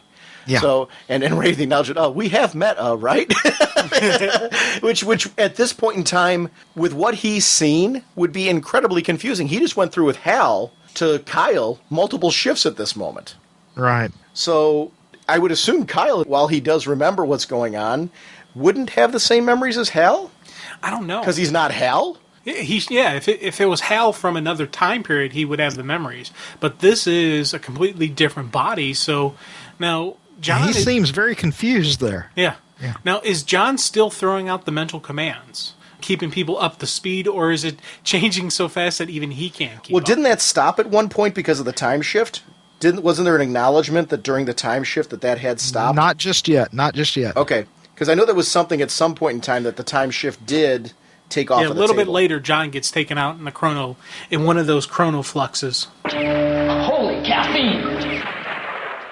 This is a special recording, and I wasn't able to get this out on the podcast because I was out on vacation, and I want to get this out now. Front listener and friend of the show does a cancer walk every year, and I want to give you... Actually, I'll let Paul just tell you for himself. Hi, my name is Paul Spataro. Back in 2004, my family lost my older brother Michael to pancreatic cancer. Before Michael was diagnosed with this disease, I really didn't know too much about it. But the truth of the matter is, it's a devastating disease, and in general, once somebody is diagnosed with it, it's too late to actually help them. I've learned that pancreatic cancer is the nation's fourth leading cause of cancer death, and that the survival rate for the disease has not improved in 25 years. I also learned about the Lustgarten Foundation. That's a foundation that's named after a man named Mark Lustgarten. Mr. Lustgarten was a high-ranking executive in the company of Cablevision, and when he was diagnosed with the disease, despite the fact that he was a wealthy man, there was nothing that could be done, and unfortunately, he passed away from the disease as well. Moved by that loss, Cablevision has started a foundation in his honor, and they've generously underwritten all expenses of that foundation so that any fundraising efforts can be used strictly towards research of pancreatic cancer. I learned of the Lustgarten Foundation shortly after my brother passed away, and I started that year walking in its Long Island fundraiser walk, and I've walked every year since. This year the walk is going to be on July 25th. I will be walking along with my wife, my son, my daughter, my mother, my sister, and other family members. We walk as Team Spataro in an effort to raise funds, raise awareness, and to honor my brother. I hope you would consider donating to this worthwhile cause.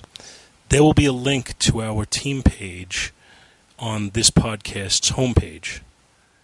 Please consider clicking on that link and donating. And keep in mind, no amount is too small. There will be people who donated very, very generously, but don't be swayed by that. Any amount will help and brings us that much closer to a cure. Nobody should have to suffer the way my brother did, and I hope that one day, through the efforts of the Lustgarten Foundation, all such suffering can be ended. I thank you for your consideration. Actually, cancer in general is something that I take very personally because my mother's gone through 2 bouts of breast cancer. And it's very devastating to go through that in any capacity. To just, I mean, I haven't gone through it personally myself, but to watch it and to watch my mother, what she went through. And so, I mean, I am a big supporter of anything like this, and I really appreciate Paul reaching out to the podcasting community and saying, hey, can you guys help out and get the word out about this? There will be a link on this in the show notes, which will then put the link, obviously, on our website as well and things like that. So please feel free to click on it and donate. I mean, it's, and like Paul said, every little bit helps, and if we all donate something, it's going to, help hopefully raise some awareness and we got to find a cure for some of this stuff because it's pretty crazy that the issues that we still have with cancer nowadays, with how advanced we've come with our technology. We can create things like the iPad, but we can't cure cancer yet. It's pretty mind-boggling to me when you start to think about it. So this is our chance to really put our money in and support curing these things. And thank you, Paul, again for the opportunity to be a part of this. And please support Paul. Hey, Sean and Jim, this is Jamie Dunst, JD74 on the boards, and I wanted to talk about 3 books I read recently. The first one being Batman Detective Comics number 866. I thought it was a great book, starting off with the dialogue and just the overall commentary from Batman himself. I thought Dennis O'Neil did a great job writing it, and I loved the interplay between the present story and more of a classic Batman and Robin story with Bruce and Dick. And I loved the art difference between the present and the past, where you have the past panels where you have Batman and Robin talking, and there's it looks like wrinkle marks and rip marks like an old comic book would look like, and it really had an old school feel. It really had that flashback feel to me because you can see when it was present time and past time, and the artwork on both looked really well, and the story was really good. I enjoy seeing Dick Grayson as Batman and look back at himself as Robin and just see the evolution of the character. So this was a really good book. The second book I wanted to talk about was Batman 700. Another great book where the artwork really brought the whole story together, where each story had its own feel because of the artwork. And again, you start off with the Batman, Bruce Wayne, Dick Grayson, Batman and Robin team. And I like the little nods, you have Catwoman in her old school costume, and everyone just looks like they did, sort of like maybe a bit in the television show a little bit, like the Joker. I don't know. It just had that really cool old school feel to it. And then it interplays with the Dick Grayson, Damian Batman. And if you're not reading Batman and Robin, I think you should really ought to give that a chance. I mean, the interplay between Dick and Damian is such that I really enjoy the dynamic duo in a way I don't think I've ever had before. And just seeing them work together is really cool. I love the panel where Batman is drinking some tea and Damian's having looks like a pepperoni pizza while they're doing all their stuff they need to do. And then he goes into the tomorrow and you see Damian as Batman. And for some reason, the costume just really works for me. The way that Damian took the Batman mantle, the costume really seems interesting. And I love how they brought in Batman Beyond into the story. I thought that was a really interesting play. And then you have the even further tomorrow with Batman Beyond and all the other characters that you've seen, like in Batman, I think 1 million and stuff like that. And it was a good story, and I love the gallery. The gallery of different artists who do the Batman and Robin characters are really very cool. The third and last book I want to talk about is Superman 700. And The first story is obviously right after the 100-Minute War, and it really does a great job of talking about and showing the relationship between Lois and Clark. You guys have talked about this so many times, but Lois and Clark, I think, is one of those classic romantic couples. They're just, you know, they're up there with the great couples of pop culture, and just seeing them together and seeing them flying around and just being together, I think is really, you know, fun and cool, and shows how that marriages in comics can work if done well. The second story is probably my favorite story, and I love, there's a, you know, little nod to, I think, the Superman movie, where you see the two crooks that are tied up with the boat in the, you know, right next to the police station. It's a lot of fun. I like that it's, again, a Dick Grayson Robin, and you see him trying to prove himself to Bruce, and he gets in a little over his head, and Superman helps him out in more ways than one. It's a fun, light story. It shows a lighter side to Superman and his interaction with Batman, which is, it's a lot of fun. It's a great story. It's one of my favorite stories that I read out of this, and it's humorous. I enjoyed it. The third story, which obviously is a prelude to things to come, and I had a little problem with it. Not huge. I liked where the story was going, but the premise, the thing, like it says, it's to slap her around the world, and I understand where I was coming from and what it's supposed to lead to, but when you think about it, I mean, to me, it seemed like the person who was slapping, you know, Superman basically was like blaming him for everything that she couldn't control. And, you know, so many people in the world do that. But when you read her explanation, it just seems so, I don't know, there's something about it I just didn't like. I mean, obviously people do that all the time, but his reaction to this incident is what really I liked. You see him talking to, I'm only assuming it's the Dick Grayson Batman, and he's talking about all the little things about what to look for, you know, in monitor duty and stuff like that. And I especially love the conversation he has with the Flash and asking him what he sees when he's going at super speed.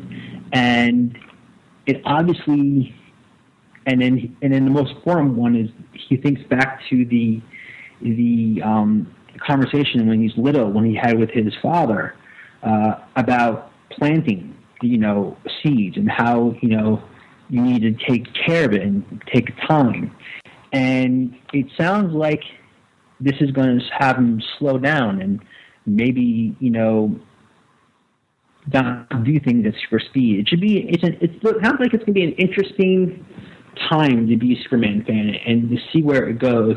Not like this hasn't been talked about before, but I think it should be a cool concept for upcoming Superman stories. And I just found the catalyst for it to be a little false. But other than that, Superman stories sound to be pretty interesting. So love the show. Can't wait to hear the next one. Talk to you guys later. Bye. Actually, I'll start with Superman 700 because it's interesting. I agree with you to a certain extent, and I love that the crowd member, when that slap happened, there was that one crowd member who said, how can he be everywhere at once? Do you understand that, you know, Superman's doing these big things?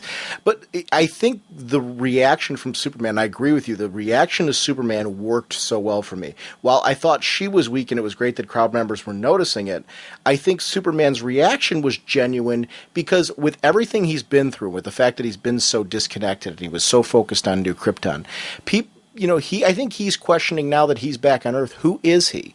He gave up his life on Earth for a year in an effort to help these Kryptonians and to build their society and to show them a better way.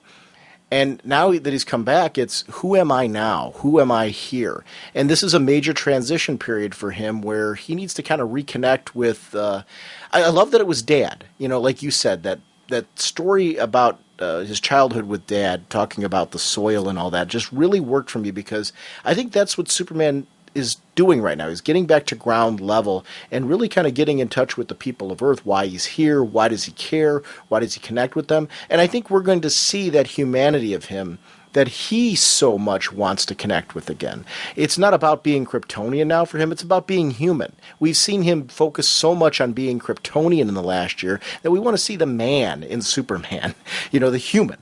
The guy that we've all connected with over the years. And I'm excited for this. I think it's a great story. And I agree with you that while she was a little weak, the premise of the story, though, for Grounded and where they're going with this whole thing, with him kind of doing this walkabout, that's interesting for me. I agree with you on the short story that's showing that marriages can work in comics.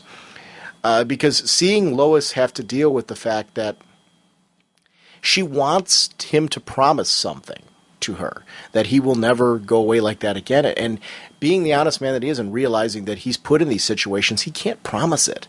And that was a hard moment for him. But I love that he was honest with her, and it shows something about their marriage and what's strong about the two of them. And I agree with you. It's a great example of a good story that shows where there's a powerful moment in certain marriages in comics. I don't want every character married, but there's certain characters like Superman who I think show us how it can work in comics in the right situations. And if you do that too much, it gets watered down and it's not interesting anymore. But it is in this particular case for just the reason you stated, because it's just darn cool when you do stories like this. And I'm going to be curious to see how Lois plays into Grounded, because that was a story that, to me, I found to be if he's going to be doing all this, is he leaving her again? Or is there going to be more of a connection between the two of them even though he's doing this? Is she going to... Because it seems like he's going to be taking on his role as Clark Kent again, but is it going to be after the story in Grounded or during it? Is he going to be doing stories from around the world?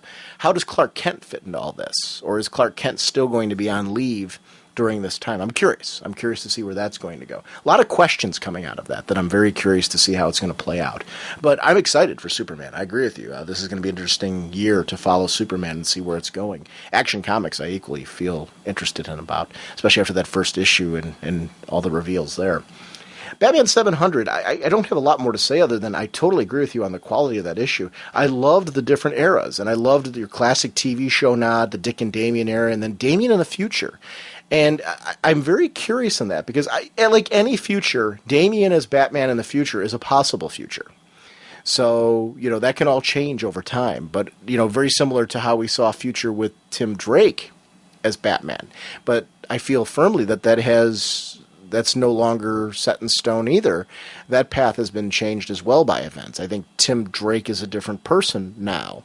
So will Damian be the same guy that we see in the future? I don't know. We'll see. What Bruce is going through right now, does that make time more open again to possible futures? We'll see. So I loved that story, though. I loved looking at different eras of Batman. It was a wonderful anniversary piece.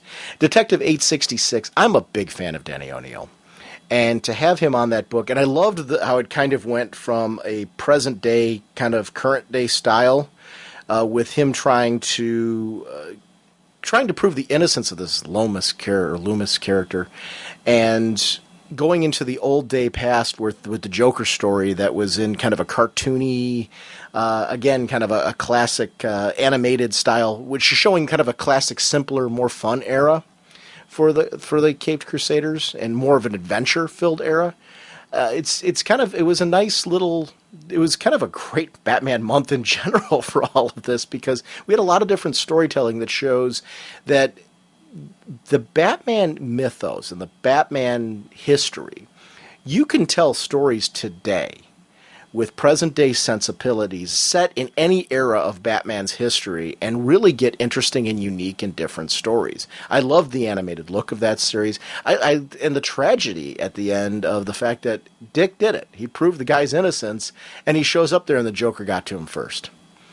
And, just to see him with that sickening grin on his face, and just knowing that the Joker just really is this terrifying creep, that this actually, to many ways, it links very much to Batman and Robin number 13, where you see a lot of Damian's concerns about the Joker. And the fact that this guy is a lot more with it than he ever really lets on, and a lot more calculating. And I love how these books, even though they weren't interconnected, they all seem to thematically kind of tie together. It's just great editing and just great writing from people who really understand these characters, and in ways to, even if they didn't intentionally mean to make them connect, because they wrote them so well, the stories feel interconnected. It's a very, very cool month. Hey, Sean and Jim, this is Jamie, JD74 in the boards. I wanted to talk about two comic books. The first one being Batman and Robin number 13. I really loved this issue. I thought it was great. Start off with, I think the art in here is just outstanding. I love the whole beginning part with the apparent return of Thomas Wayne. Did not see that coming. That should be interesting. And I love the whole beginning part of this issue, and then where it ends, and then how it goes back 3 days earlier. I really liked how Joker was drawn in this. I kind of like how everyone has a different take on the character, and this one was really interesting. I really like the detail to the face. Is really interesting. I like that painted look in the art overall as well. I really like the interaction between Dick Grayson and Jim Gordon. I love how there's at one point Jim says the other Batman used to call me Jim, and how Dick says, I'd rather call you Commissioner Gordon if that's okay. And he says, sir. He may be Batman, but he still has that respect for Commissioner Gordon that he's going to call him Commissioner and not Jim, which is very in character for Dick Grayson. I think that it's a great little line. I also like the fact that there's a little part in here where Commissioner Gordon says that the cops actually referred Dick Grayson to Bruce Wayne. Which actually kind of makes sense if you think about it. Dick Grayson is that character that anyone can relate to and everyone can get along with, because he's Batman, but without the grim grittiness of the character. And it's interesting. It was an interesting comment, and I wonder if you'll see something that might play out later on. I love the conversation that Damian and Joker has. And I guess as a new rule for Robins, you never have a conversation with the Joker without bringing a crowbar to the party. I thought that was pretty interesting, and this issue was really good. It's, the beginning part of, I guess another 3 or 4 part storyline, and Grant Morrison continues to impress me. The next issue I want to talk about is Red Robin number 14. I've been loving this series since the beginning. It was slow to get a hold of because the character felt not the same to me, Tim Drake. But it slowly is catching on. And since, I think, 12 or 13, it's really caught on. And this issue just was amazing. I am loving the action in this. I'm loving Tim's and Damian's interaction with each other. For people, they're brothers, but they have this kind of annoyance, hatred toward each other. And while I'm loving the tension between the two, I would love to see at some point them finding some common ground. because I thought it was really cool to see them fight and have Batman stop them, Dick Grayson, right at Crime Alley, and then Tim kind of putting it all together.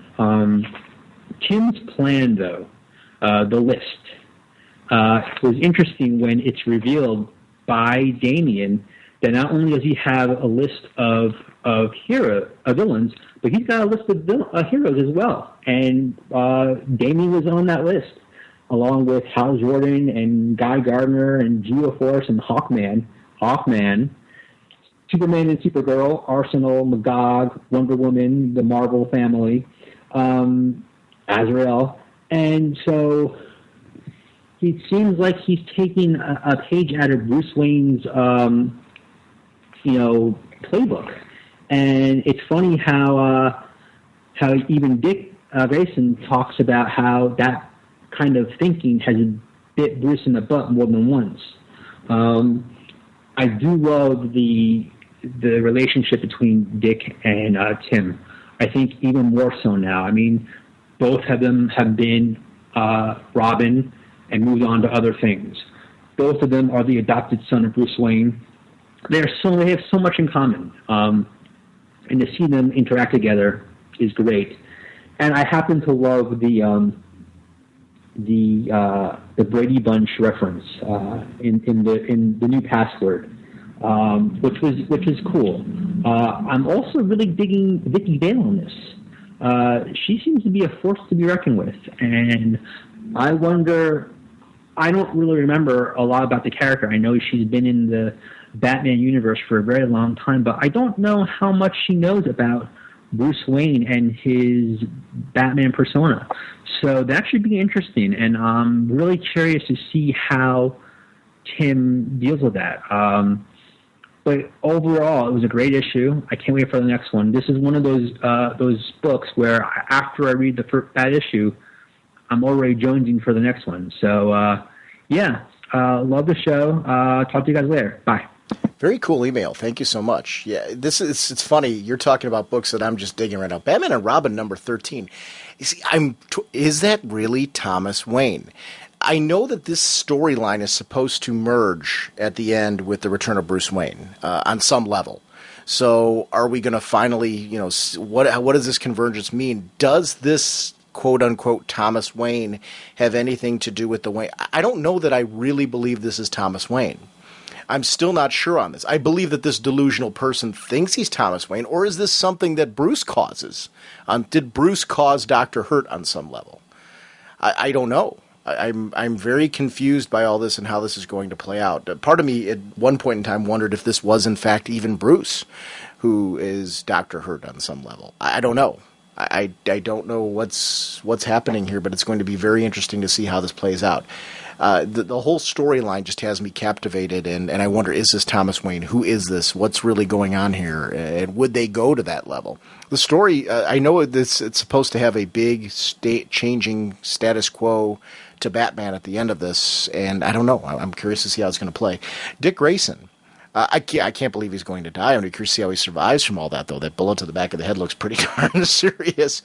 I liked how the Joker drawing, as you were explaining it, was it was something that was explained in the story, as over this time that the Joker's been kind of out of the scene. That's how his appearance has gotten back to what we quote unquote call the traditional Joker. And Fraser Irving's artwork on this is really, really good. Damian and how the Joker realized the similarities to Bruce and the mannerisms in him. I liked that little aspect, that there is something that's there that he recognizes in the son that is similar to the father. The Dick and Jim Gordon, where he referred to him as Commissioner Gordon, I so totally agree with you on how cool that was. Because this is a man who he's looked up to since his childhood, since he was Robin. And the relationship there and the respect. And also, to add, this is Barbara Gordon's dad. So this is somebody, for him to call him Jim would not be something he might ever be comfortable with because of that. But I did like this idea that the police preferred Dick Grayson. He's that big brother character and all that. But then Dick coming back and saying that he just, is hoping that he's just keeping the costume warm, wanting Bruce back. And it's those moments when I so see him being willing to give up the mantle back to Bruce. The question is, will Bruce want to take the mantle back, or will Bruce be more accepting of Dick as a more public face of Batman, with Bruce being also a I don't know, part of me wonders, are we going to get two Batman out of this, or some other capacity for Dick Grayson?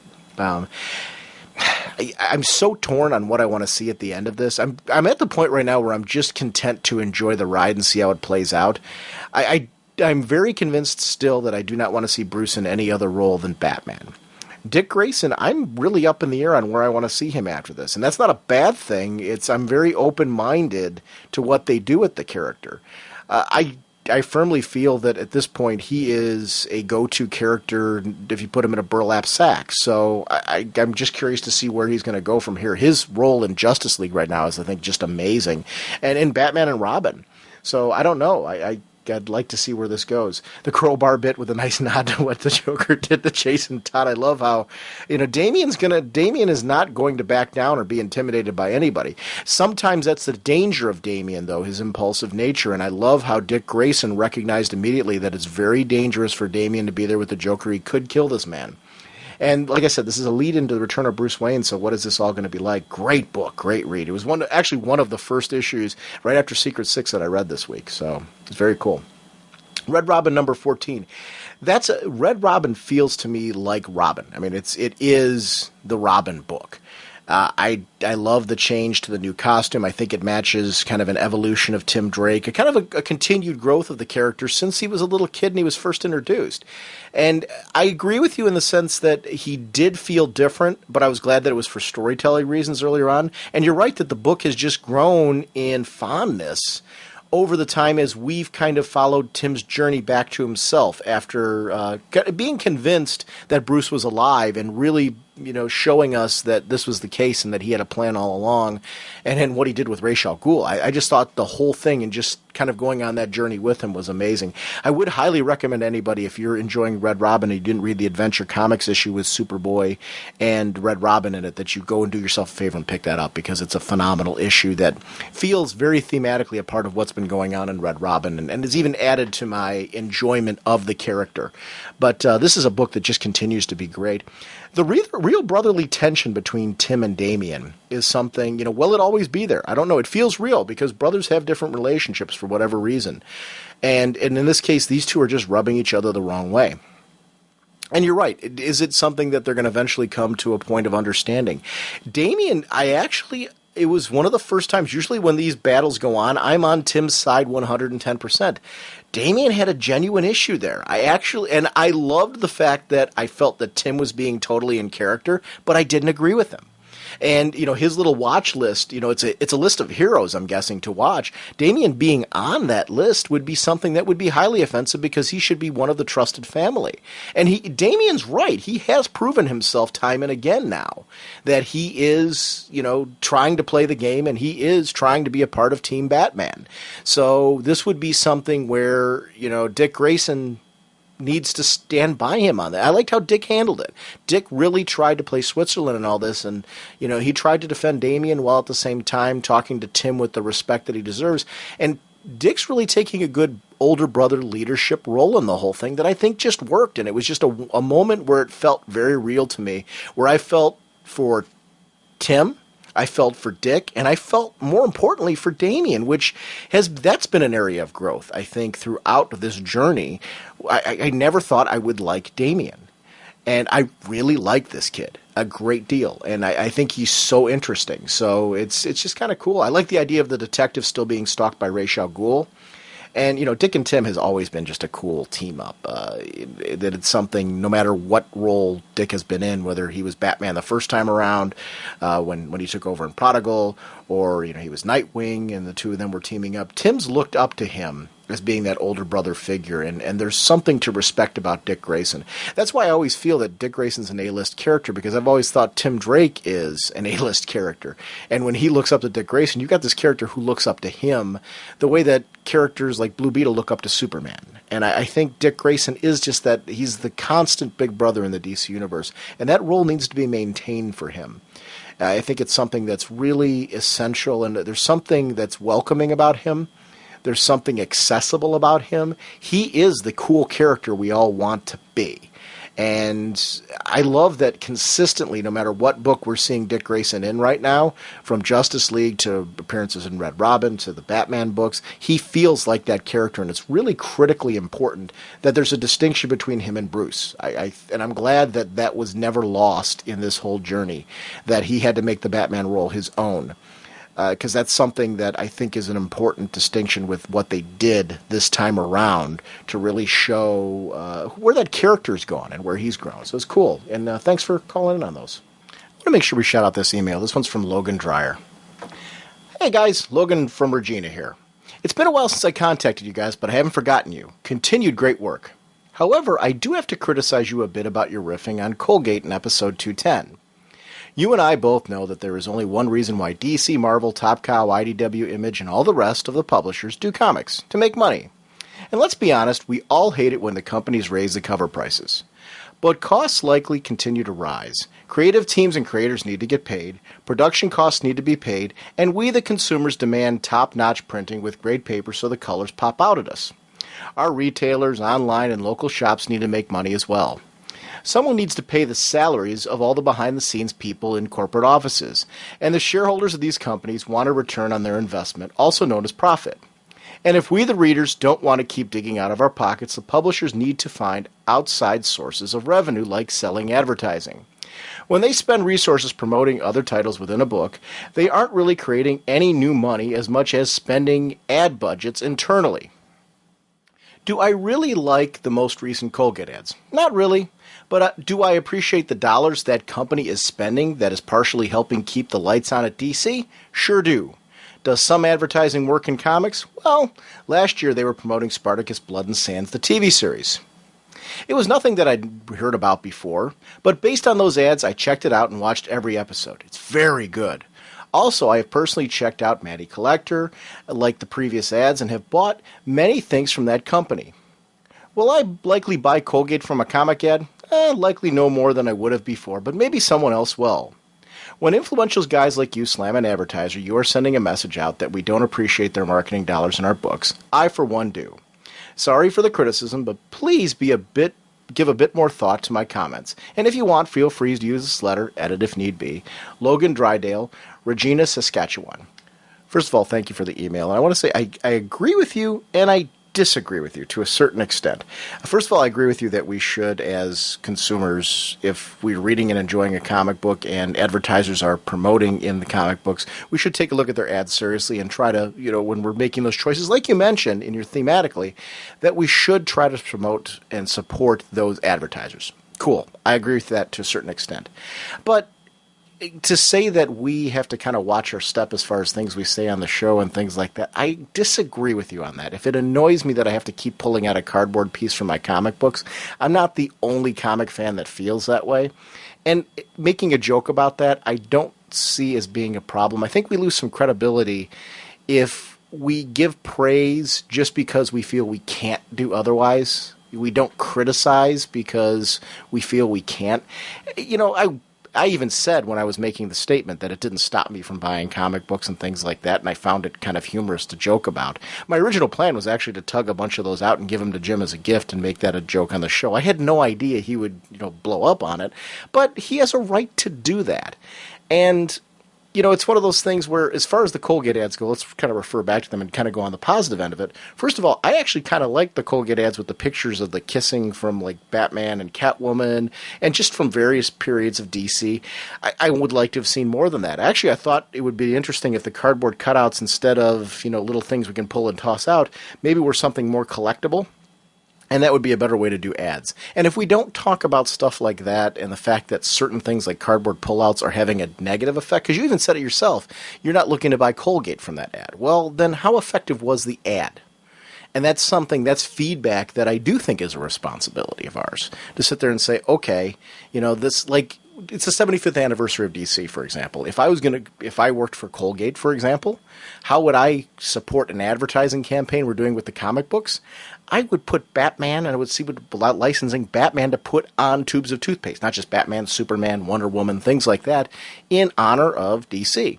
At the very least, though, those cardboard pullouts, put original art on them. Put something on there that's collectible for us as the fans, that when we pull them out or leave them in the book, whichever we choose to do, that there's something eye-catching, something to make us go, I'm going to remember Colgate from this. Now, on the flip side of it, going back to what you're saying, there really is no such thing as bad publicity. And in our case, we've given a lot of time to Colgate on this show. I'm not anti-Colgate either. You know, it's one of those things when I go to the store next time and I buy it, my wife ends up usually buying the toothpaste. But if I go to the store and buy toothpaste, am I more than likely going to buy Colgate over another brand?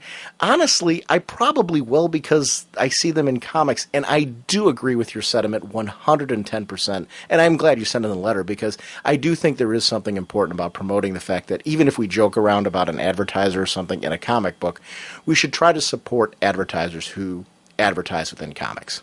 Because if they see that their sales are going up when they are sponsoring comic books and things like that, then they're more than likely to do it again.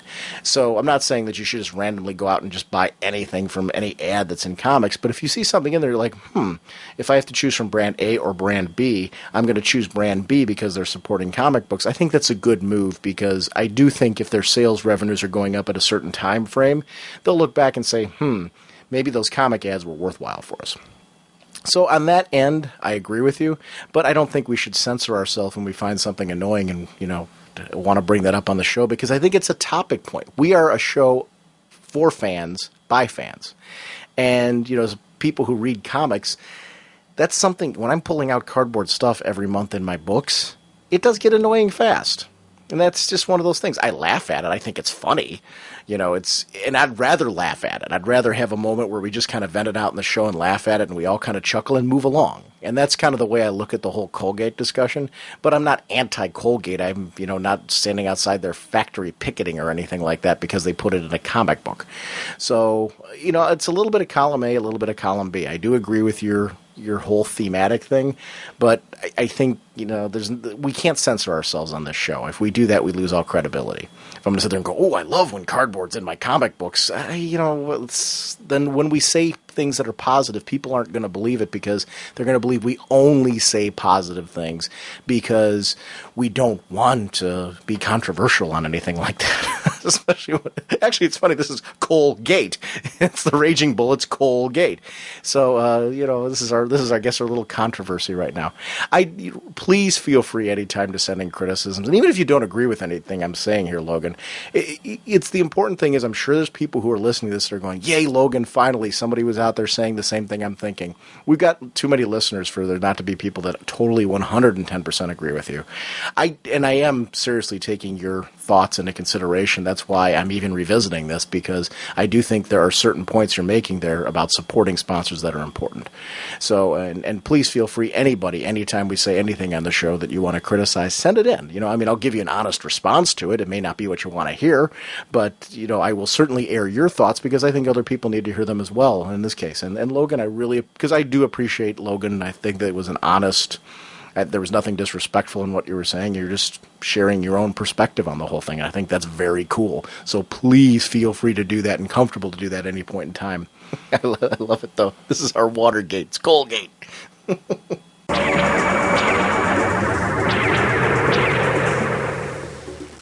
Guys, jumping back into this issue, Kent, you said you were just on Wikipedia and you found out some information on the origin of Galactus? The Wikipedia version, with all the normal caveat emptor regarding Wikipedia, is that the version with the version of his origin, having him entering the core of the collapsing universe prior to the Big Bang, was introduced in Supervillain Classics Galactus, the Origin #1 in May 1983. Story by Mark Grunwald, pencilers John Byrne and Ron Wilson, inkers Jack Abel and Vince Coletta. Wow. And that was a kind of a tweaking of a previous Origins, which had him entering journeying into a dying star. But just a slight little tweak there. That's quite the creative team on that, too. I'd like to read that story. Yeah.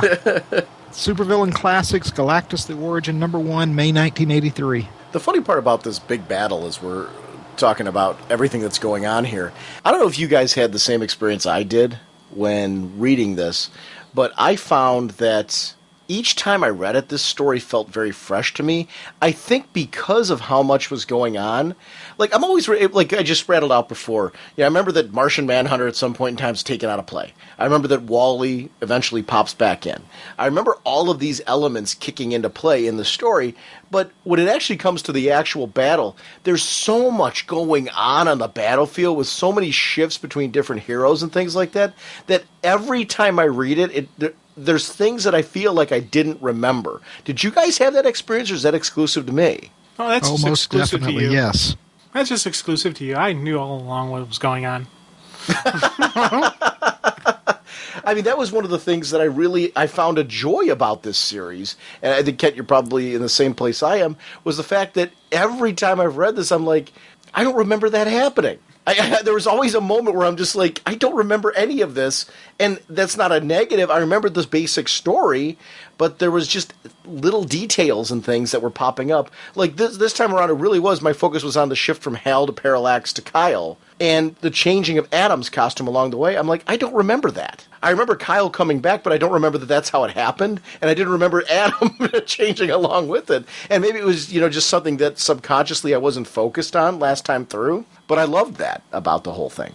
Yeah, for me, the main one I've already mentioned earlier today was this back a few pages earlier, the page where Metron basically boom tubes away from Krona.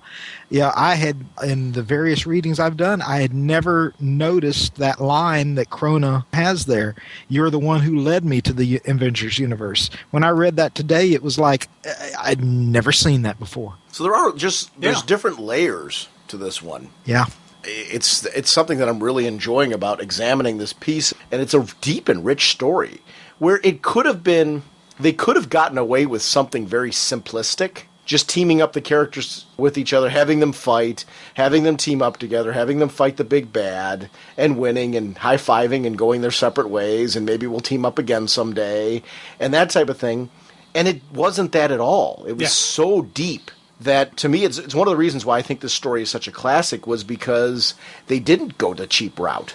Yeah, they went out of their way to set up a storyline where George Perez could draw everybody and their uncle, but the story reason why he would is, to me, the pure gripping part of this whole thing, is that there's a deep-rooted reason why all these characters would be appearing on screen, and that's awesome. I always talk how I like layered stories and how those are the best kind of things that are really enjoyable. This is one of those layered on top of layers, riddles wrapped up inside of enigmas and all that, however you want to word it. This is one of those kind of stories that just has the twists and turns that were not only they looked, at first when I was reading through, it looked like a chaotic, thrown together, but you see then, as you take a step back, as you do multiple read-throughs, that the chaos is this organized, structured chaos. And that, for me, was just the sheer joy of reading this and rereading this again and seeing how this craziness actually was a set game plan from beginning to end. It was the flow through, boom, boom, characters changing here. Oh, remember this little thing that happened in issue 1? Well, bam, it's back again. So I loved seeing that kind of stuff. Hawkeye and the Flash falling here, or seeming to fall here, I should say. And I loved, Thor's reaction. Because one of the things that my favorite Thor stories are when you can react to his comrades in arms, comrades on the battlefield, that noble side of Thor, where there is something about his nature where you get that Thor is really good, on the whole. He comes off as this really strong, bullheaded warrior, but really when you get to who he is at a core, and in what he really reacts to and what's important to him and what he respects, you can't help but go, geez, if I'm going into battle and I'm lucky enough to be beside Thor, my odds are he'll fall before I will. In the sense that he will put himself in, because I am his comrade, because I am his friend, he will do everything he can to defend me, to stand by me, and if I do fall in battle, you better darn well believe I'm going to be avenged. Yeah. And, there's something comforting about going into battle knowing that that's the kind of person you're in there with. That you feel your odds of return are pretty strong, and if they aren't, that it's going to mean something if you don't. And that's something that I think is inspiring too. Thor is an inspiring hero in that sense that you could see yourself rallying behind Thor and rallying with if Thor's going to go there, I think I can. I'll go with Thor because he's Thor. I mean, it's just how cool would it be to say, what did you do this weekend? I hung out with Thor. No, really, Thor. We fought a whole bunch God, of whole hammer. We fought a whole bunch of people and stuff. What did I do? I threw sticks and stuff like that, rocks, everything I could do. But I was with Thor, and I got a bee sting or something like that. He called me noble. It was this noble combat. I fell in battle. I'm allergic and I was taken out, but but I was with Thor and he called me noble. Okay, Thor, you take care of that 1,000 and I'll take care of that one guy. And we'll call it even. That's right. And he'd call me noble for doing that because he's Thor. That's what he is. He'd respect that. It's interesting when they fell, though. I loved Green Arrow's reaction to the whole thing because they had this little tete-a-tete between him and Hawkeye. But this is who Ollie is at the core. He would have done the same thing with Hawkman, with their banter between the two of them. If Hawkman fell, you better darn well be picking up the mace or whatever, and he'd be like, dude, I'm putting this to use, or I'm going to be, there'd be something, a spear, whatever, Hawkman was wielding at the time. He'd pick that up and he'd be like, dude, I'm getting this one for you. Yeah. And that's the kind of guy that Ollie is. There's that outside persona of Ollie's that we know. It's the bravado. It's also the outside thing is the roguish charm that he has with women and stuff like that. Those are all outward things of Ollie. But deep on the inside, he's a good guy. You know that Ollie's going to be there. It's why Hal considers him such a true friend. When the two of them went on the road together, he got to really get to know, he and Ollie bonded on a deep level. He got to see who he was at his core through a lot of what they dealt with as the hard-traveling heroes. And it's why they're such best friends. And to see him here, this is very tried and true Ollie. He really is going to make every one of those shafts count. He's going to, do his moment there. And that was cool. It's kind of like the warrior code. And the same thing can be said with Thor. It's, you're going to fight the battle till death and beyond. You're going to fall in battle, but your comrade will pick up your sword and continue the fight in your name. I really ate that up. Just seeing him grab the arrows and I'm using Hawkeye's arrows now. I thought that was just a cool moment. They continue seeing these shifting eras where, there's just them finding an intense amount of villains.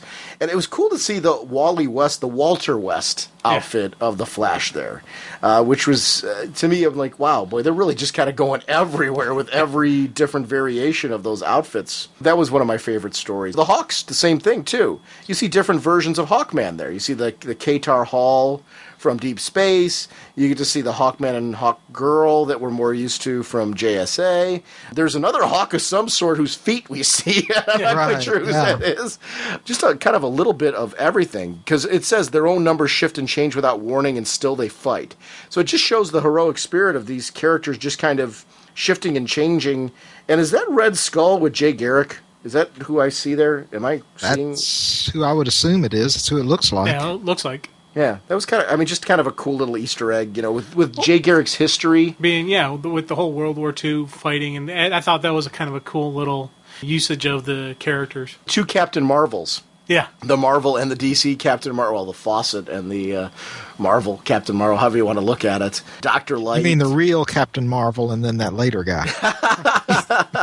Yeah, I liked both versions of them, though. It's kind of cool to see that. It was kind of a neat nod, just kind of history of those characters. And that was something I really kind of found funny when they're warned, hey, look out, and they both say at the same time, thanks.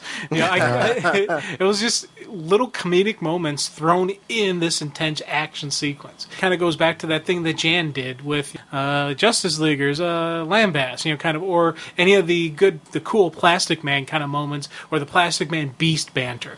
It's these little just moments of light brevity inside this really intense story, and that is just in itself a statement of really cool writing, in that you could throw these little comic moments, but it doesn't derail the story. It doesn't throw off anything, and it doesn't ruin or take away from the intensity of the moment. It's sit there, you see it, you appreciate it, and then you move on to continuation of the story. This is going to drive me nuts. That Marvel villain that's trapped in the wall there, that Cersei did that. I remember him from Secret War and Secret War 2. and I can't remember his name at the moment right now. He ended up being a pretty big character in the story that was followed along the way. And for the life of me, I'm drawing a complete blank at the moment. I remember those lightning things on his forehead. Yeah, that's what I mean. I have no idea who in the world that might be. Isn't that Miracle Man? No, Miracle Man. Yeah, isn't it something like that? No, Miracle Man was a completely different character. Now, that actually, though, does ring a bell. Hold on just a second. Well, it's not Miracle Man, though. Miracle Man's the character Alan Moore. Oh, yeah. Marvel Man. I know what you're saying. But that rings a bell. I honestly... I want to say Miracle something, because I remember... Well, it's not Miracle Man, I know that. Because I remember reading those Secret War stories. It could be an earlier... Marvel character with that name. The name that I remembered was... He's introduced in Fantastic Four #3. Doesn't he... Molecular Man. Do what? Molecular Man. That sounds right, too. And that's the Secret War guy. That's what I'm thinking of. Is it Molecule Man? Maybe Molecule Man or Molecular Man or Particle Man. I think it is Molecule Particle Man. Molecule Man. Molecule Man. All right. Well, Jim Molecule gets the Man. no prize. Second you said Molecular Man, I'm like, oh, that's it. Yeah. It's Molecule Molecule Man. He played a big role. He fell in love during Secret Wars, and I forget the character he fell in love with, one of the villains. Yeah. And kind of, I don't know, it's not fair to call him a good guy, but he took on some kind of major role. And I'd have to go back and it's been years since I've read either of those stories. I'd like to go back and read the 12-issue Secret War series. That was a great series, that crossover. Well, he was the guy who actually got the villains home. Well, most of the villains home. When he fell in love, he got his confidence back, and he was able to actually really tap into a level of power that he never had before.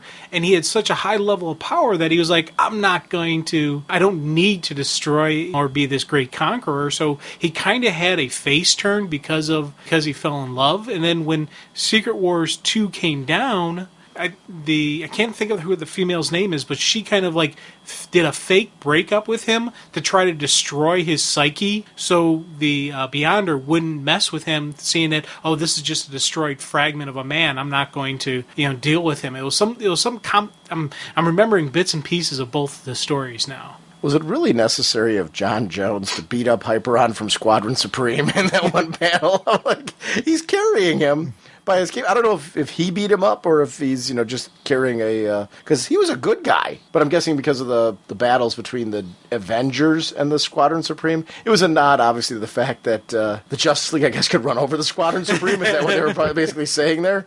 Is the Hulk appearing as a good guy or a bad guy there, I wonder? I don't know. Go ahead, puny costume men. I'm assuming a good guy. Yeah. Although I don't know who are the puny costume men. But this is the part where we do see the Mind Link has left. And Batman looks like he's in trouble because of that. He's not able to call for Jim backup. Yeah. But unfortunately for him, not only is Black Panther there, but Black Widow and Huntress. And you've got this just cool team up of the ground level DC and Marvel heroes.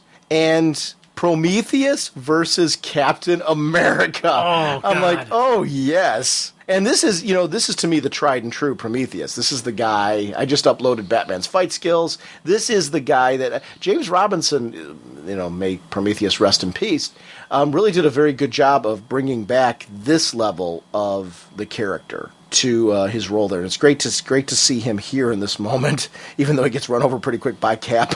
Yeah.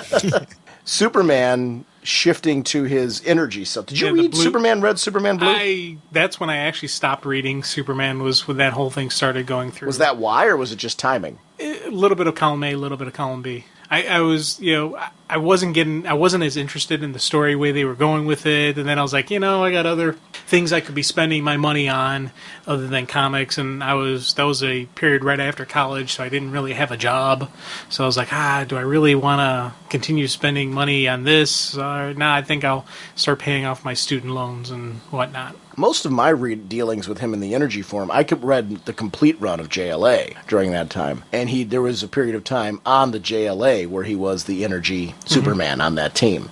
That was my exposure as well. Is it from JLA? And yeah. That was one of the things I liked about that run, was that it really did a nice job of, if events were happening in the DC universe or big changes to the characters, Morrison just brought them in and made them work on the team. And it was pretty fluid to when they were happening, if it wasn't exactly when they happened in those books, it was pretty darn close. He'd wrap up an arc and all of a sudden, bam, we got, here's Energy Superman.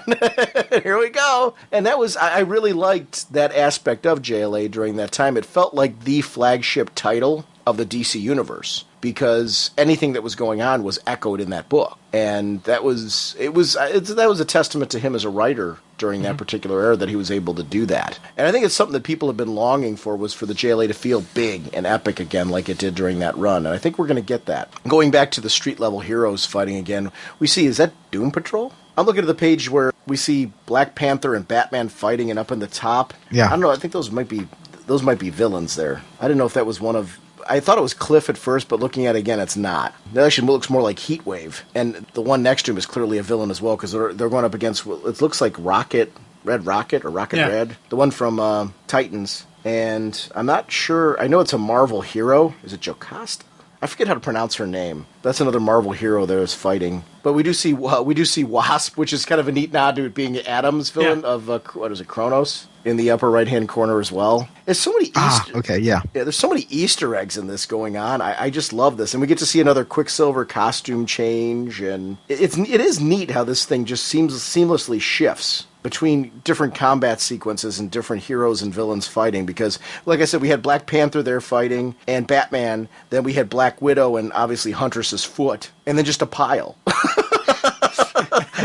A pile of bodies. And in there we get to see Diana when Diana wasn't Wonder Woman. In that bottom panel, that was during the death and return of Superman and Batman, the contest. Yeah. Diana had no longer had the role, and that's the outfit she was wearing during that. So we even get to see those kind of shifts. But up in space, we see the two universes. Basically, they're merging. They're merging, yeah. Yeah. No longer screaming out. Yeah, look like they're actually enjoying it right now. They're happy universes. Yes. It's unfortunate the rest of the people aren't going to be as happy. But so then, as this is going on, we get to see Iron Man. I do like these moments with Kyle Rayner and Iron Man, where there's, he appreciates the mind of Tony Stark, because he's saying to himself, look what I could do if I had your mind. Because Kyle's only able to craft what he can visualize. Tony was able to visualize this, and Kyle was able to utilize it because he, got, boy, you were able to design this right away, and look how fast you came up with it. But, imagine a series where we could see Iron Man with a ring. And I mean, as an ongoing. Yeah. Not just like a one shot or something like that, as an ongoing. I'd love to see the mind of Tony Stark as a Green Lantern. That would be so awesome, just to see that as an ongoing. We do see that with, I think, characters like John Stewart. John Stewart does that kind of deal. Example of that, yeah. That's where he's standing out a bit more from this type of thing. I liked how, as the whole kind of the battle is coming to a head, the area, the citadel, the ground around them is actually starting to really break up. Yeah. And it's one of those things where it's not just I took it not just as so much energy is being pumped into it. It's either it's the completion of the fusing and or just that final culmination of everything that's going to happen in this story. It's going to everything's either going to completely fuse together and the universe is done, or it's going to go back to the way it was and fall back again. It's that, kind of, I saw it as like the darkest before the dawn. It's going to get worse before it gets better kind of deal. And I thought that was a nice visual usage of just what is actually going through and just the pure energy and chaos and psychotic nature of a battle of this magnitude would be. I loved the moment where Aquaman shut down the Marvel Atlanteans. Yeah. All those, because they're right there and all of a sudden they just stop. And Plastic Man's like, huh? and we see that it's the later version of Aquaman, the one before he died on our world, where he's got the liquid hand. Yeah, here's a little bit of trivia regarding that. Apparently, there were various changes going on, as they always are in various characters during this period, and at some point, first George Perez went back and redrew some characters to try to make sure they were the right stage or whatever. But at some point, he basically put his foot down and said, any changes after this point, are not going to be reflected. But the way I understand it, the Aquaman that we see here was his single exception to that rule. for whatever reason. I'm glad he did it. Yeah. Because I thought it was very me cool too. because it fits the whole theme that we've seen, like, pretty much so every era of Aquaman you can imagine here. And he really did that. So whatever drove him to do that, bravo him, because I really liked that. I dug that we got to see him in this little sequence here. Well, for me, what it almost, because, it came, that change in Aquaman came very late in the production of this. Sometime after, it's very difficult to try and fit this into continuity. Exactly where, between what issues of Justice League and what issues of Avengers would this take place.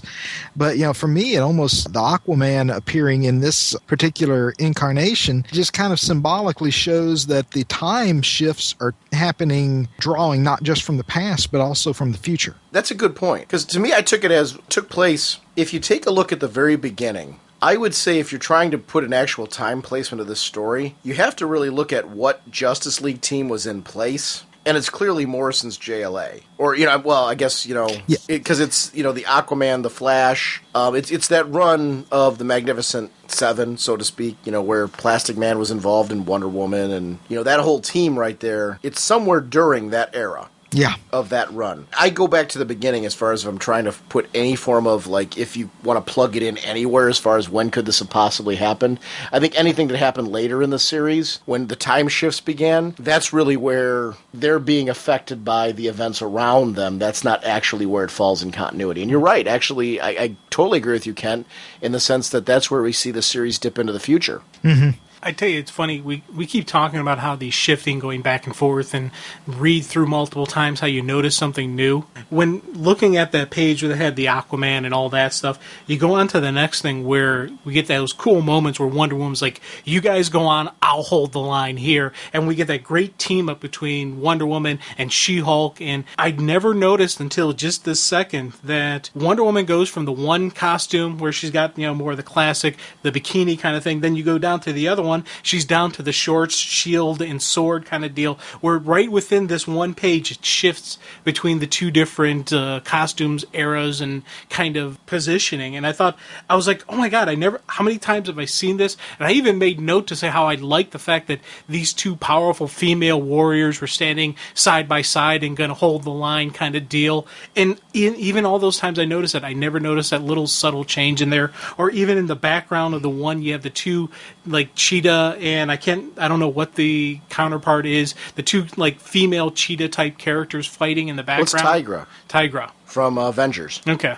Yeah, but I don't think that's that down in the center panel there with She-Hulk. That's not Diana. That's Hippolyta. I stand with you as well, daughter. Oh, yeah. Yeah, that's not a shift. That's a distinct character. Oh, crud. Outstanding. I always thought that was Wonder Woman. No, but if you look at the line there. She was, but not Diana Wonder Woman. Right. And she was a Wonder Woman, right. Right, yeah. Okay. One of the other things, talk about shifts, Captain America's shield. Superman was carrying it, and we saw different variations of it on Superman's arm. When he's being attacked by the kryptonite, he's actually carrying an earlier, or a different version of Captain America's shield. Wasn't that the original one? Yeah.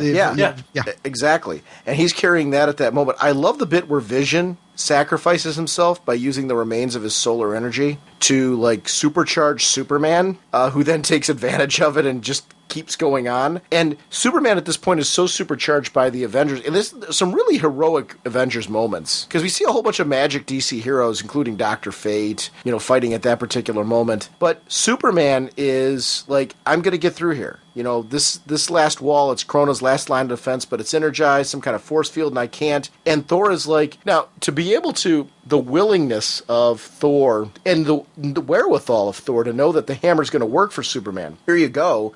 And knowing that Odin, at that moment, his father, would let Superman wield it because of the noble intentions and the necessity of the moment, to me, that was just such a geek-out moment. Seeing Superman with the shield, and again, we're back to the classic Cap shield, the one that we're most used to. Superman's going in with Thor's hammer and the shield, breaking his way through the wall. It's just really a complete amalgamation of the DC and Marvel characters at that moment. Yeah, which we kind of just jumped right into the issue. You had mentioned, we talked about the the title dress of the cover. But the cover of number 4, if you've noticed the 4 issues, first one's just kind of shows the various Marvel and DC heroes in just a kind of a pose, and then there's a picture of them fighting that very much reflects their first meeting there at the end of the first issue, beginning of the second issue. Then the third one is that magnificent, basically everybody in every incarnation that they've ever appeared in either team. And then the 4th issue, the cover just distills it down to the original superhero, Superman, wielding 2 of the iconic weapons of the Marvel Universe. And if I remember correctly, this cover caused a little bit of controversy because some Marvel fans believe that it was giving Superman too much prominence. But I approach it from a DC fan's viewpoint. I think this cover is just magnificent in its symbolism. Well, and really, you think about it. Is it really giving Superman too much prominence? Because he really is acting as Captain America's general here. Yeah. Because Captain America's running the show and really just making the judgment call. And Superman's just going through with Cap's plan here at the moment. And really, I think it's a nice balanced nod to the strength of Superman and the will and determination of Cap. And also, you think about it, they're also saying in this that Superman couldn't get through without the help of Thor, without the hammer, without the Marvel. So yes, Superman was the one physically there, but it wasn't Superman by himself. It was Superman and Thor together taking down the barrier. And I thought that was just a really cool kind of taking a scene from the comic and throwing it in the cover. But again, I'm a Superman guy. I'm a DC guy. So no, but to me, what made the strength of the whole thing was the way Thor gave him the hammer and the dialogue there. There was a strength to that dialogue. Do thou well with it. That moment. It's just kind of he knows. And even the fact that Soup's saying he's never felt such power as he's wielding the hammer. So I thought that was kind of a cool thing that you have Kryptonian, Superman, godlike powers going, whoa. And he did that twice. First with the shield, he's like, wow. And then with the hammer saying, wow, I've never felt power and energy like this. So that's another just nice nod to the level of power that is Thor and Cap. It's funny, as we see the heroes coming through at that moment, we just see the evolution of Beast. This is the later version of Beast that was from the new X-Men, which was a Morrison run. And that evolution of the Beast is still being used today. But also the robot Hour Man that briefly appeared for a while there. It's great to see that character. It makes my head hurt how many characters. You flip the page and you see Animal Man and Mr. Miracle and... Kilowog. Kilowog, and just a whole fourth world kind of being a part of this as well. It's like, who wasn't there? Where'd you see Kilowog? Upside down. Oh, I see, upside down at the top. Yeah. You're right. There you go. Nope, there he is. Yeah, good for you.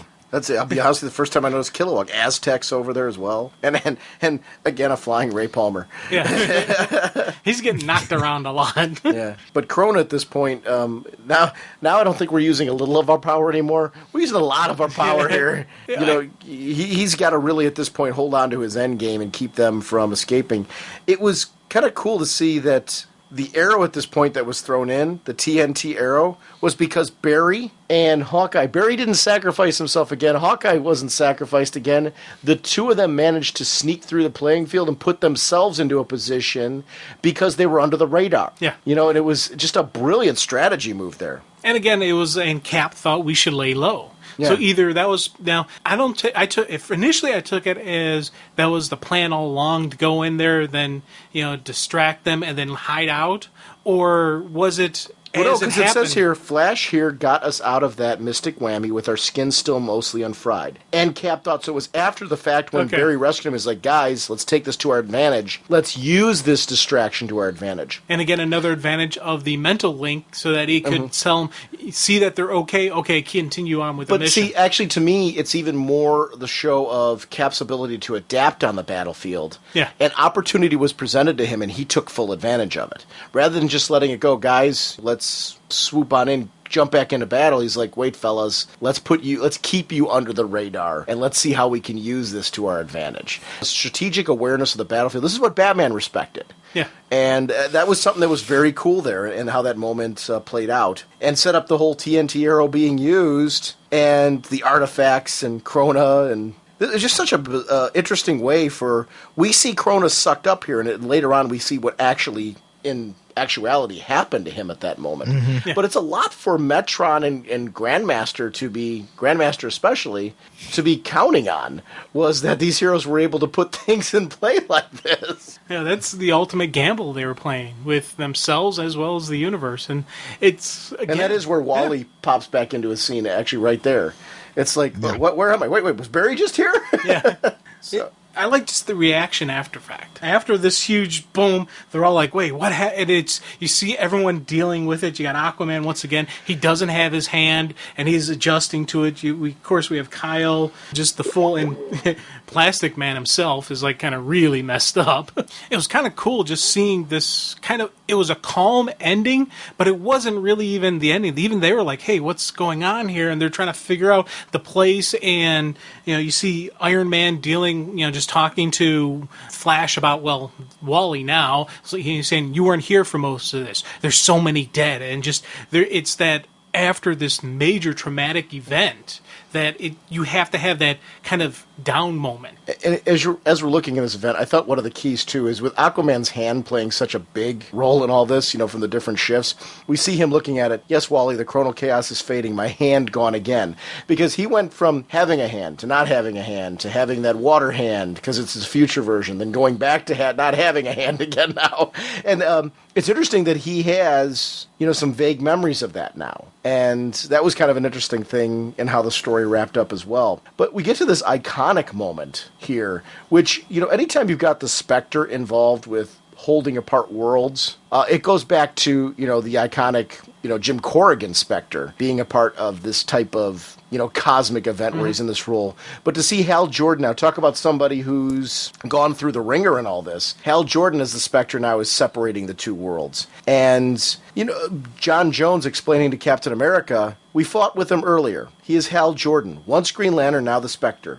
He is one of those who paid the greatest cost to fight this fight. And even now, even returned to this state, he fights on. Showing the determination of Hal that this is the same guy we saw in the series, making the decision to give all of that up, to give this oasis that Krona mentioned up, because it was the right thing to do, because it was the only thing to do to save millions of lives. That we needed to put things back because ultimately they couldn't go on that way because it would mean the deaths of others. And just to see that moment, that it's just a very iconic moment to see him there. The Green Lantern light shining out of the Spectre, that visual green look just, you know, shows that Hal's in there. It just something was like, wow, that he was the one to do the ultimate separation of the two worlds. We start seeing just the universes reforming.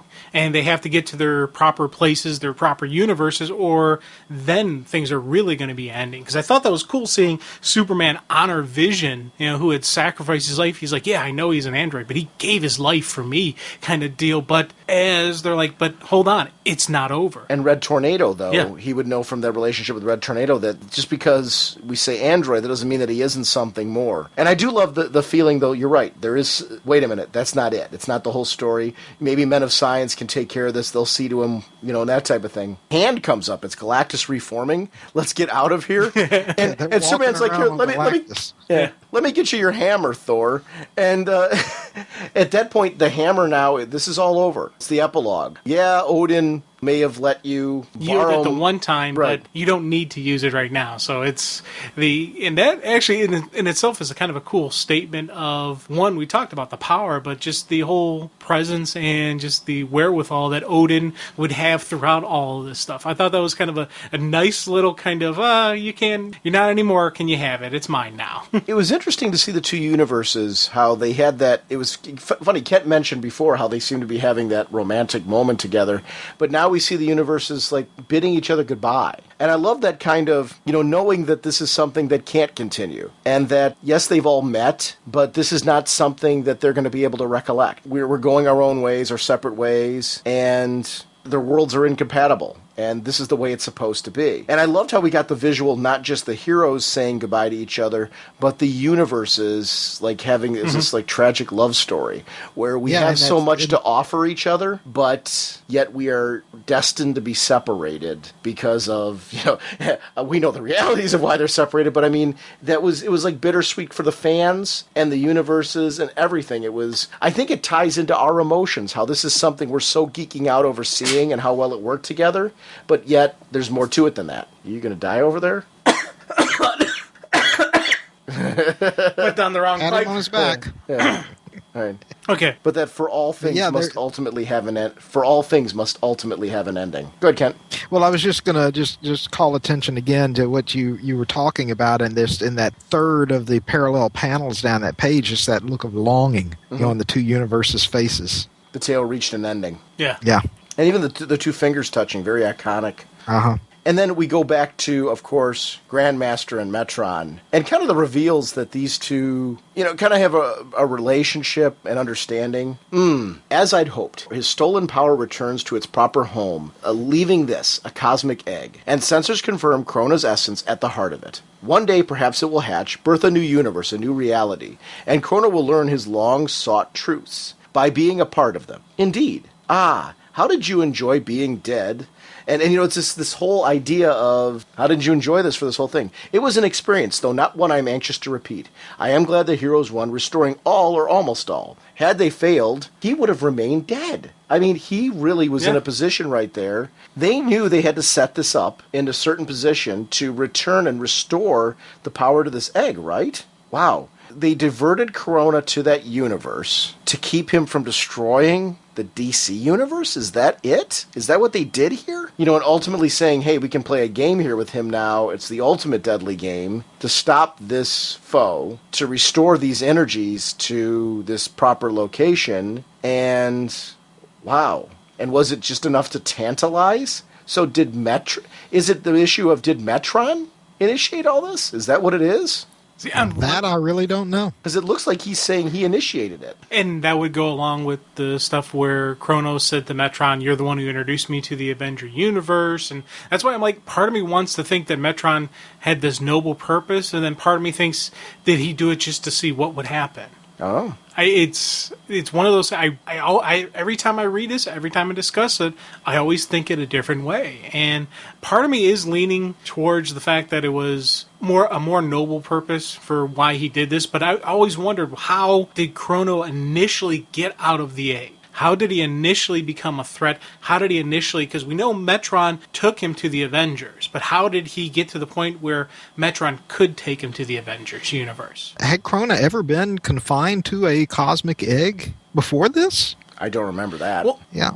his last usage, he was kind of like a drifting energy. Yeah. When he was initially used in that Green Lantern story, and that's how he was just set basically to adrift in the universe as this energy form without any substance, basically able to watch but not do anything.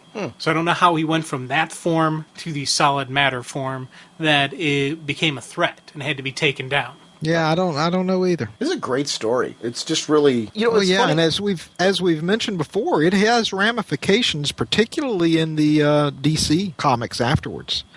We've mentioned, or I mentioned at least, the JLA Syndicate rules, in which they refer back to this specific story, kind of obliquely. They refer to the Justice League having defeated Krona with the help of others. That's all it says. Of course, they can't mention specifically the Avengers. And then, of course, that continues right into Trinity.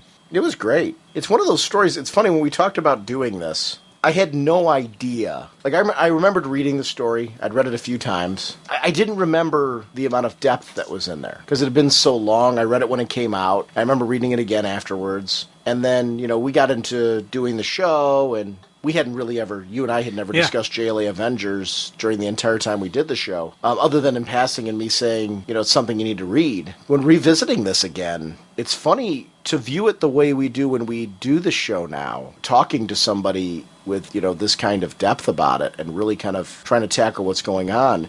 There's a lot of themes in there that are, and I actually think this is a sign of great writing, there's a lot of themes that are left up to the reader to interpret. And I'm a huge fan of that. I just think it's, where I think, yes, there's a solid beginning, middle, and ending to the story, but there's a lot of things that, depending on your perspective and depending on whose chair you're sitting in when you're looking at it, you're going to see the story in a different way, and you can actually understand the motivations or begin to try to understand the motivations of other characters. Like, I could see really spending hours just trying to analyze from beginning to end Metron's actions and what was his real motivating factor and what was he doing. And that's cool. That's a sign of a great story. This is awesome. See, and this just gets me. I would love to, and this is why people keep asking: is there any chance? How many cons have we been at where people have asked at a DC panel, is there any chance for another DC Marvel crossover?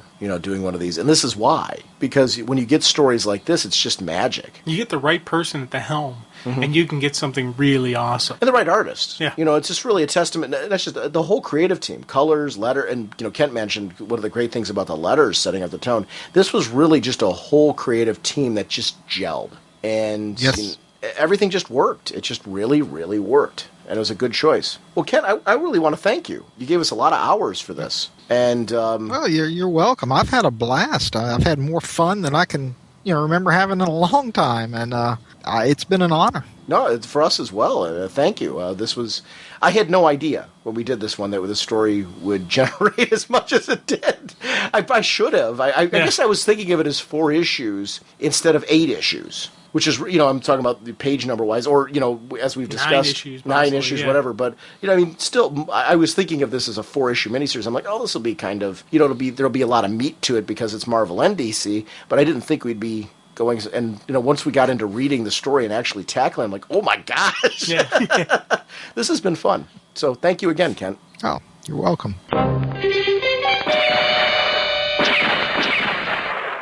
Hey, Sean and Jim. My name's Rob Schaefer. I'm calling basically because I'm listening to episode 212 right now about your comic talk about TV shows and possible properties. I wanted to just kind of voice my opinion. Actually, Gotham Central, I think, is ready-made for a TV show. I mean, focusing on just Montoya and Crispin or any one of the cops with Gordon. There's a lot of things you can do there. I mean, you can do cop shows, and Batman with the peripheral character is a perfect thing. Something I could see on like ABC or something like that is Hare, like a Vertigo series. I think that would be really kind of neat. Episodic with the mystery kind of aspect is really cool. Why the Last Man is the same way. I think one of the problems with the Birds of Prey series is that it's kind of a little bit convoluted. I mean, they threw it into the future, and Batman wasn't around, but they had to focus on Gotham. It was Huntress from Earth 2, or Batman's daughter. It was a lot that you had to explain, and then Black Canary was her daughter. There was a lot of different things kind of thrown in there, too much for somebody to kind of get their hands on it. I think it was a good show, though. I liked it, but I think they just kind of went about it in the wrong way. Maybe the movie had something to do with that. Also, with the Aquaman, I think could work as a series, but probably like an animated series, focusing on Atlantis and that kind of thing. Underwater stuff is kind of hard to do on a regular basis on any TV show. And the Green Lantern, actually, I think would be a cool animated show, too, because they could do so many things with it. They could do, like, sci-fi shows. They could do, focusing on just any one of the Green Lantern, worlds and everything, do it. I'd like to see an episode just on Chip or Selleck or Kilowatts. I mean, they can do so much with that. It'd be a lot of fun. So, anyway, I'm enjoying the show, so I wanted to let you guys know, and thanks again for everything that you do. All right, take care. You made some cool discussion points there. It's interesting when you talk about the Birds of Prey series. I really liked it, too, and actually I do want to say that. I enjoyed the series. It was great to see those characters on the screen. It's funny when you're saying it's convoluted. I don't know that it was so hard to understand. I just think the way it was promoted and marketed, I just think it got kind of lost in the shuffle. It didn't make a whole lot of sense to me that it wasn't packaged more with Smallville, which to me seems like your target audience. I do think the show could have made it otherwise. I know what you meant as far as it being Batman's daughter in the future. Did it really need to go that route? I don't know that it did. I liked the character of Huntress in it. I don't know that it needed to be the Earth 2 Huntress, but I don't think that it took away from it. I think you're right in the sense, though, that the films kind of maybe threw it off because it would have been... I personally, as watching it, I was always hoping that we might get a Batman appearance, and I mean like a full-fledged Batman appearance of some sort. But that was just kind of my extreme, but I liked the series quite a bit. I was disappointed to see it canceled. I think it had potential. I really liked the way that they handled Oracle in the series. She was a very strong character, and that was something that it was great to see that character in the show. So it wasn't perfect. There were flaws in it, but I quite enjoyed it. Gotham Central, I totally agree with you, is ready to go right now. It's a crime drama that I think, with the CSIs and stuff like that have done so well on TV, I just think it would work. You're not going to stray too far from that kind of formula, but then you can add in I think that'll give it the edge, the fact that you can add in things like supervillains and stuff like that, but then you can keep them very well grounded. You don't have to go super crazy with it. You can stick to Riddler-style characters and things like that where you can, keep them more Earth-based, more human, than going superhero-y, if that makes sense, and that would work. Hare was an interesting one that you threw out. I totally agree with you. I think that would be a phenomenal show. It's, action, adventure. It's got a little bit of everything and mystery in it.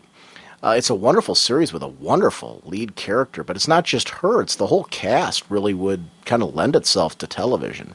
And it's another one, I think with any comic book property, it just needs to be marketed right, to the right audience at the right time, to people who actually understand the property. Why The Last Man? I haven't heard a lot about that lately. I know that's was in development. I don't know if that was dropped or if it's just still in development and it's just taking a while to get out there. And I think that they were talking about films for it, but I might be wrong. Maybe that was something they were going to do for TV as well. But if that doesn't wind up on television or film, I don't know. It just that's baffling to me. Aquaman is an animated series. It's funny, Jim references a lot how much he loves the character on Batman Brave and the Bold, and I agree with him. I like the character there. When you were talking about the fact that underwater series are kind of hard to do, I remember as a kid growing up, I loved the show Man from Atlantis. And I've seen it recently. It doesn't hold up as well. But I remember, that show took place, a lot of it, underwater. Now, it didn't have the vast locations that we would need for Aquaman. But it is something that I think is possible with today's tech to do it. But I wouldn't be against an Aquaman animated series, and I do think the character would work that way. You're right, doing Atlantis and things like that. But I think where Aquaman works for me is not just Atlantis. I think it's when you use the political end of it, and have him on land as well, but have him on land as a representative of Atlantis. So it's going to be kind of interesting to see, if they do something with him again. I'm assuming at some point they're going to have to do something with that property again, because it is one that kind of lends itself to being in the media in some way. Even if he's a part of a team, which I think we're more likely to get him on a Justice League team than we are to get him in his own series right now. I think that's going to be our window of opportunity with Aquaman. Kind of like we see him as a guest star in Brave and the Bold. The Green Lantern one's interesting.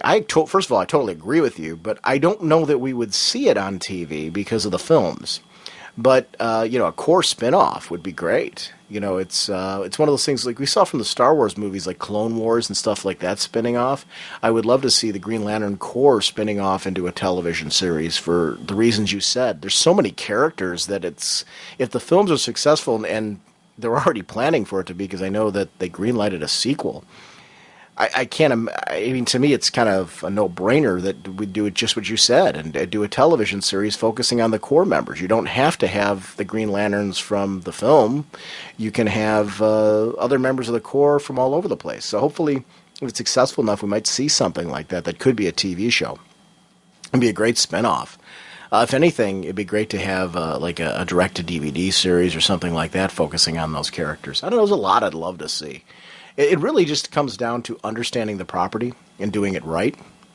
And I think that, I think you accept that the property is good for a reason, and their core values to these properties, that if you stick to them and you don't feel the need to throw in a whole bunch of extra stuff that doesn't make sense and turns people off, these movie properties will make it. I think that's where the mistake is made sometimes. People will look at it and say, we need something more. We need to put something else in there. And it's no, there's a reason why some of these core properties tend to generate audience bases.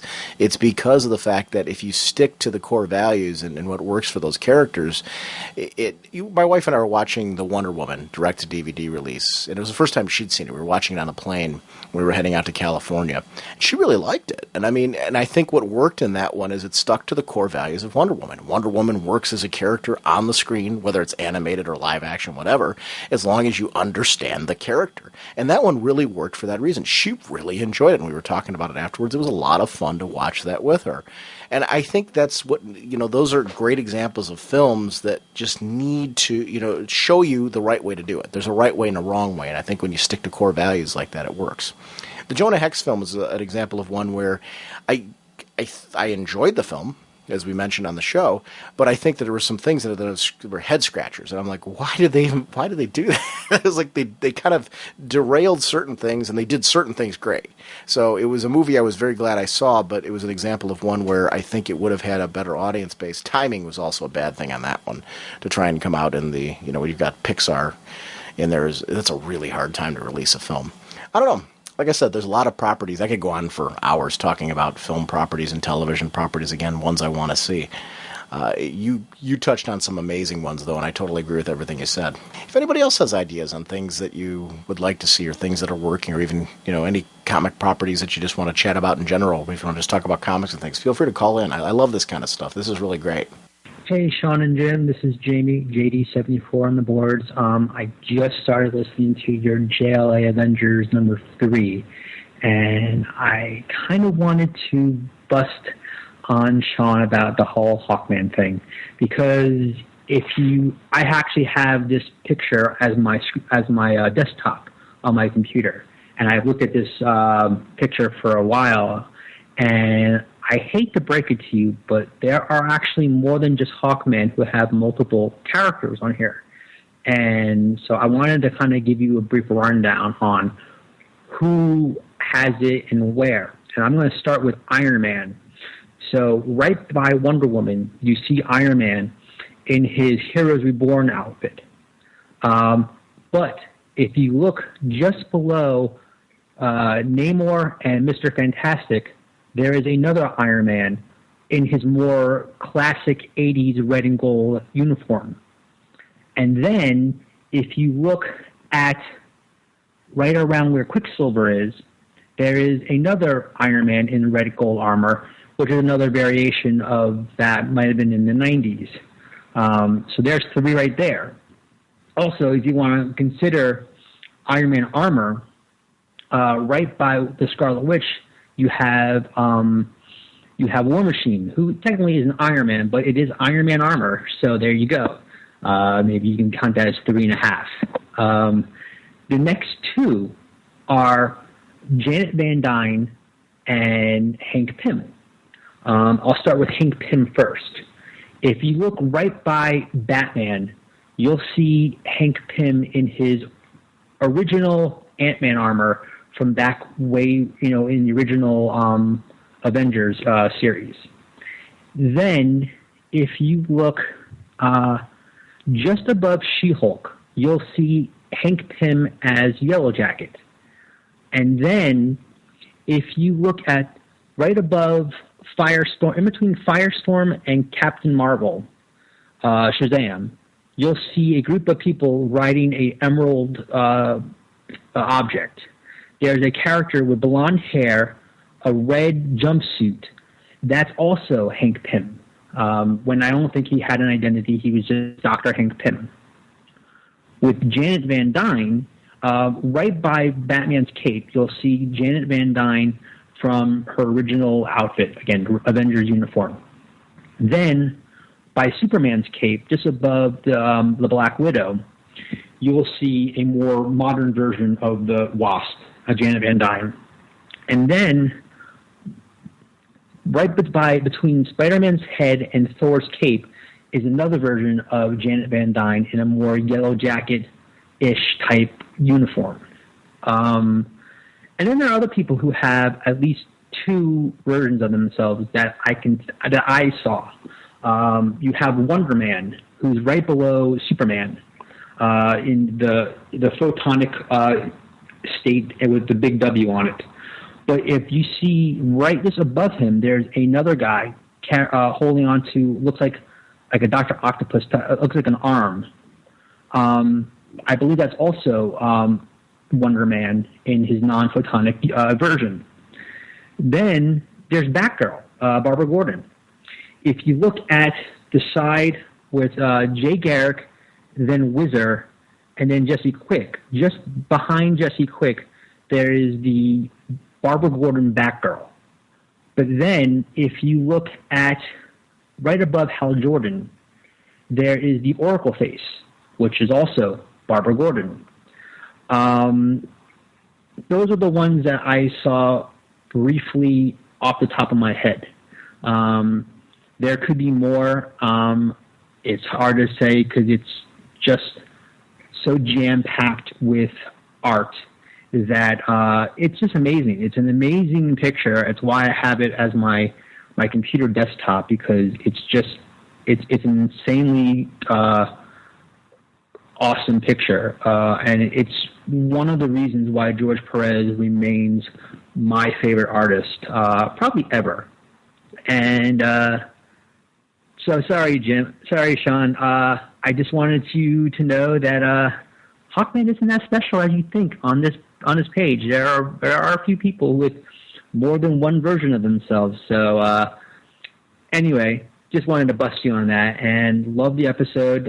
You guys do a great job in getting to all the details about this series, and that's it. Talk to you later. Bye. Really, you're missing my whole point. My whole point is that Hawkman is the most important character in any universe. And regardless of the fact that other people had other, secondary poses and outfits and things like that were up there, Hawkman is still the most important person on the page. Actually, all kidding aside, I really loved because I was listening to yours, I was actually looking at the picture, and it was really fun to kind of go through and explore it with you. So thank you for calling in for that one. It's one of the things that I was hoping with JLA Avengers is that we'd get some emails and voicemails from people adding on some things that they wanted to share as far as the discussion point. So you're thematically exactly what I was hoping would happen is exactly what came out of some of this that you wanted to share with those. It was funny the history of some of those characters, like when you were talking about War Machine. I kept wondering if one of those Iron Man outfits was War Machine wearing it, or Tony the entire time, because he actually wore the same Iron Man armor, the red and yellow, for a while there that Tony wore during the whole alcoholism era. So it's funny to see some of these characters. I really had fun doing this series. It was really a lot more than I even expected, how much I connected with my history with both companies, reading those characters. And there's so much good out of all of them. I hope at some point that we get another story this epic, another DC Marvel story that has, this kind of pop and punch to it, because it was just really great to see all those characters handled so well. It's mind-boggling to me the amount of them that they managed to put into the book in a way that fit the story. That was cool. Hey, Sean and Jim, this is Jamie Dunst, JD74. I wanted to talk to you about the JLA Avengers. I just remembered, I don't know if I wrote it on the forums, but when you guys were talking about the different fights and how Batman and Captain America were fighting and how evenly it was, I wanted to, if you ever get a chance to go to if you listen to the DC podcasts, you should check out, they did a spotlight with Kurt Busiek in 2006 at the San Diego Comic-Con. And if you go to their site in the podcast, they still have it up there. Someone brought up that fight because they wanted to know, with Superman and Thor, there was a clear-cut winner. Superman beat Thor. But the guy felt there was no clear-cut winner with Captain America and Batman. And Kurt Busiek had tried to do this in so many different ways, but basically said that Batman lost to Captain America. And he said that basically the fact that Batman even perceived that he could lose to Captain America was actually an admittance to that he could beat him. He said that Batman fans are a superstitious and literal lot, that Batman would have to be on the ground and unconscious before they can even fathom the fact that Batman could lose. And he went on saying, if you had to pick a fight, world's greatest detective versus world's greatest fighting machine, who do you think is going to win? But you should listen to the answer, because basically in his head, Kurt Busiek had Captain America winning the fight. Even though it wasn't done physically, it was more of, hey, you can probably beat me, which in his mind said, you can beat me, but we're both smart, let's do something else. And that's how he had that in the fight. He had Batman do this, Captain America countered, and Batman was like, oh, you're good. So it's an interesting back and forth discussion because the guy just couldn't admit to the fact that he had Batman lose, even though there was no physical evidence of that fact. It's a good podcast. It's from the San Diego Comic-Con in 2006. It's probably still on DC's. If you go to their downloads section, you can find it, or you can probably find it on iTunes still. But Kurt Busiek does say that Captain America beat Batman. So just want to let you know that. Talk to you later. Bye. I guess I fall into that superstitious or literal lot because until I see him down on the floor, he didn't get beat. It's funny. I think I would have loved to have seen how the fight played out, and I'm actually kind of glad it didn't. But it's one of those things where I would have. Oof. See, the funny thing is, if Cap beat him the first time, I would have loved to have seen the rematch because Batman's one of those guys that if you beat him once, he'll find a way to cheat. It'll be a very different fight the second time around. I would love to see a series of fights. That's why I'd love to see Thor and Superman again. I'd love to see how that plays out the second time through, to see if Thor reacts differently or behaves differently in a second fight. That's the funny part where you start to think of these characters as real people instead of the fact that they're, it's based on the thoughts of the author and what they were writing. And it would have been funny to see how that all played out. But I'm definitely I actually checked in between this, and yes, the podcast is still available for download and on iTunes as well. So that's very cool. I'm going to definitely listen to that one as well. So thanks for the follow-up on that. Hey, Sean and Jim, this is Jamie Dunst, JD74 on the boards, and I wanted to talk about the Wonder Woman 600 issue. I thought it was really, really good. It's been the first time I read Wonder Woman in a little while. I wasn't all that interested in the new series, although I still rave about the George Perez run. So I wanted to go over a bit about the Wonder Woman 600. And it starts off with a introduction by Linda Carter, which I thought was really appropriate and really good. And I love what she had to say.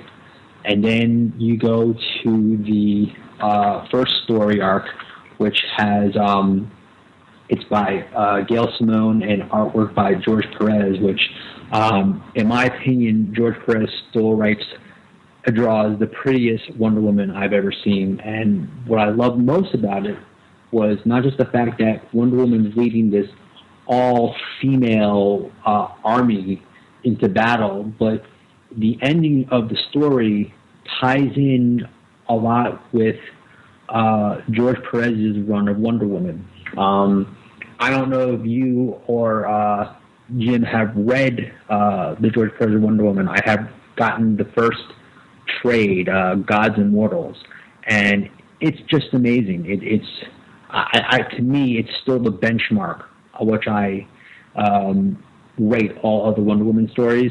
So it's really cool, and the fact that she tied that into the story was really neat. Then you have the Amanda Conner story with Wonder Woman and Power Girl talking about her cat. It's a fun, light story. I really enjoyed it. I love Amanda Conner's artwork. I like that she put in Batgirl, Cassandra Cain in the beginning, and Egg Foo. It's a fun story. It's really great, and I enjoyed it a lot. And then you go into the story with Louise Simonson writing, and it's a Superman Wonder Woman story, and it's also fun. I love the artwork. I love the interaction between Superman and Wonder Woman. It's a neat little story, nice and short. a little funny moment at the end, which I really enjoyed. And then you have the Jeff Johns story, which is interesting. It seems like it's a nice prelude that goes into the JMS story. And then we go into the JMS story. I liked it. I thought it was interesting. But it leaves me with so many questions. You know, I like the costume. I understand that, you know, her background is being changed, and it looks to be the start of some really cool Wonder Woman storytelling. My questions, you know, which I'm sure at some point should be answered, or hopefully the answer, are like, you know, for starters, I thought with the JLA, she, along with Superman and Batman, Wonder Woman was supposed to be the founder of the JLA. Does that change things? Also, what happens with Donna Troy and with Cassie, Wonder Girl? How are they interconnected to Wonder Woman? Are they still connected to Wonder Woman? That should be interesting to figure out and discover. I like the costume. It doesn't say to me Amazon warrior princess, and I guess it's not supposed to. It you know, it definitely has a more urban feel, and it looks like that's where they're taking the character. I guess only time will tell, but I like it. I think it's got a lot of potential, a lot of promise. I think it's definitely got me curious as to where this is going to go. And I also, about the issue, I love all the different pinups that are sprinkled within the issue. I mean, there are just some beautiful pieces of artwork here. I think my favorite, even probably because it's a 2-page spread, is the one done by Phil Jimenez with, you know, kind of looking at, kind of taking a bit of George Perez look at the character, but the Phil Jimenez is probably my favorite one. But there's some beautiful artwork, and it's a great issue. I think it's a great jumping-on point for people who are not quite sure about Wonder Woman. This is an interesting first issue to leap into, to kind of get an idea of the character and where she's going. I think JMS is going to do a great job. You know, with him having his start on Wonder Woman and Superman, he's going to be a pretty important person in the DC universe. So, Wonder Woman 600, great issue. Recommend for people who have been a long-time reader of Wonder Woman or have never picked up a Wonder Woman. Matter of fact, if you've never picked up a Wonder Woman issue, this would be a really good issue to check out to see if you would be along for the ride.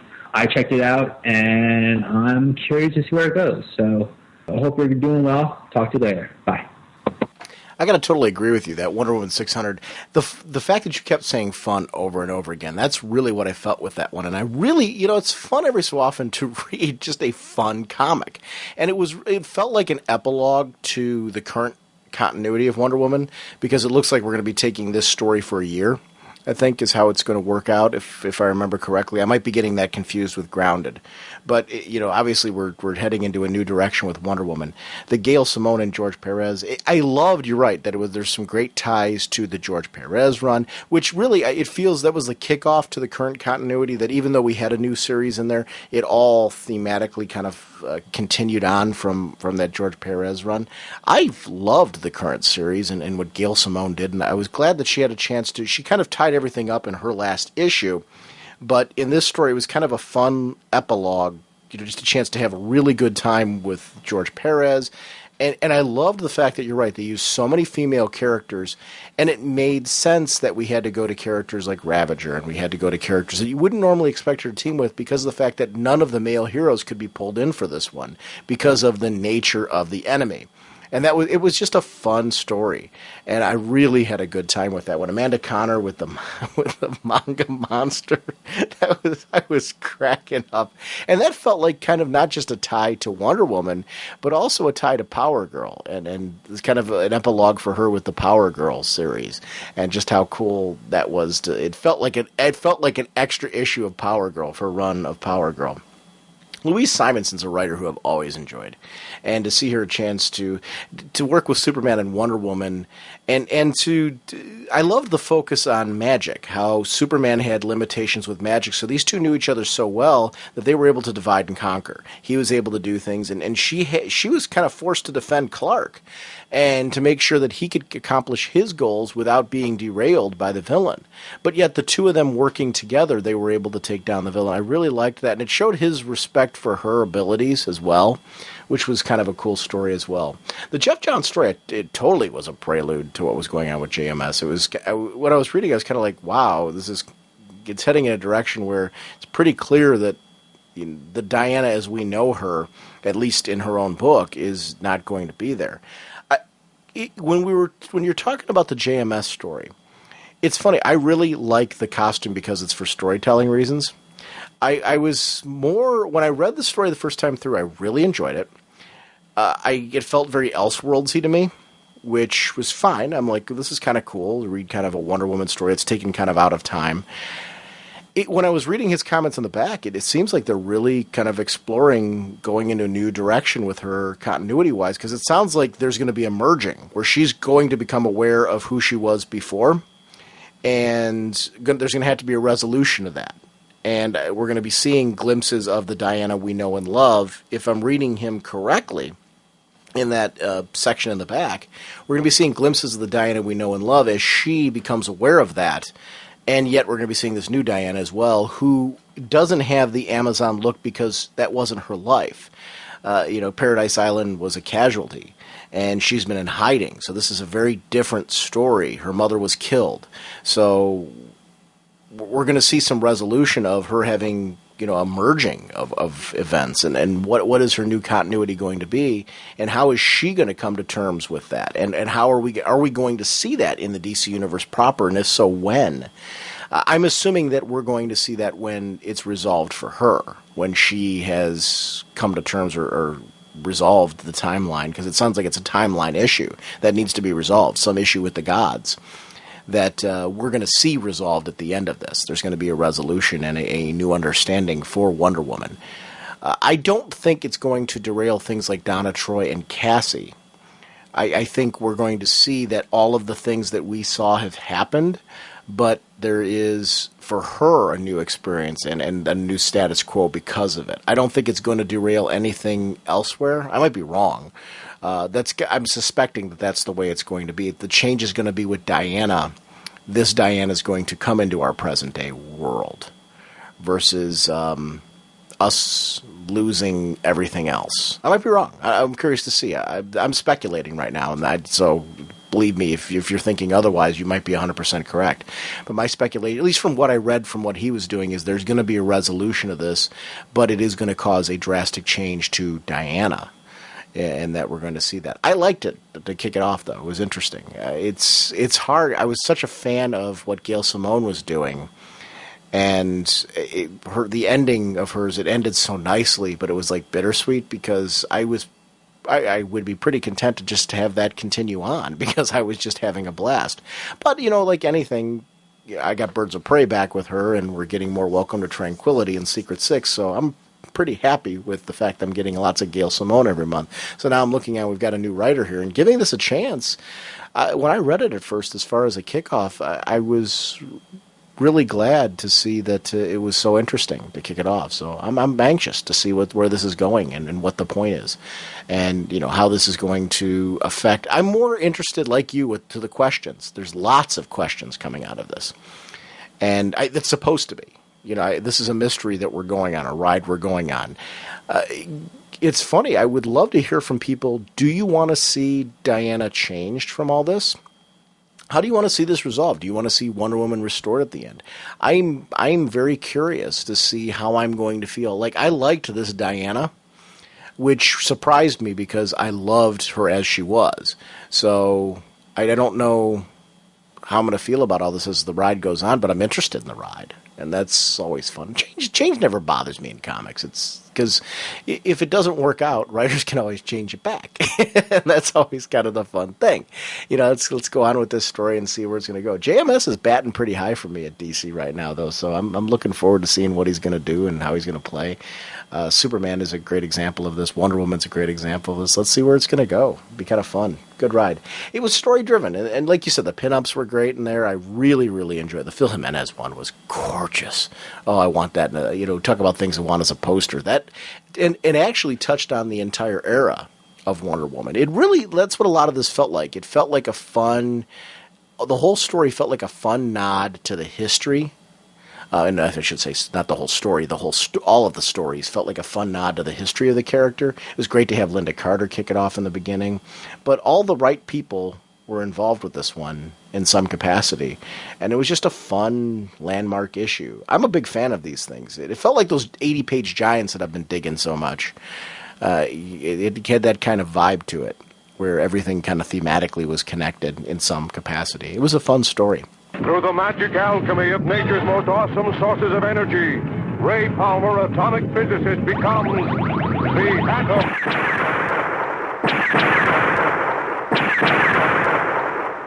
Want to remind everyone that we are supported by ComicCollectorLive.com. Whether you're a comic book collector, reader, or diehard fan, ComicCollectorLive.com has the tools and information you need to take your love and passion for comics to a whole new level.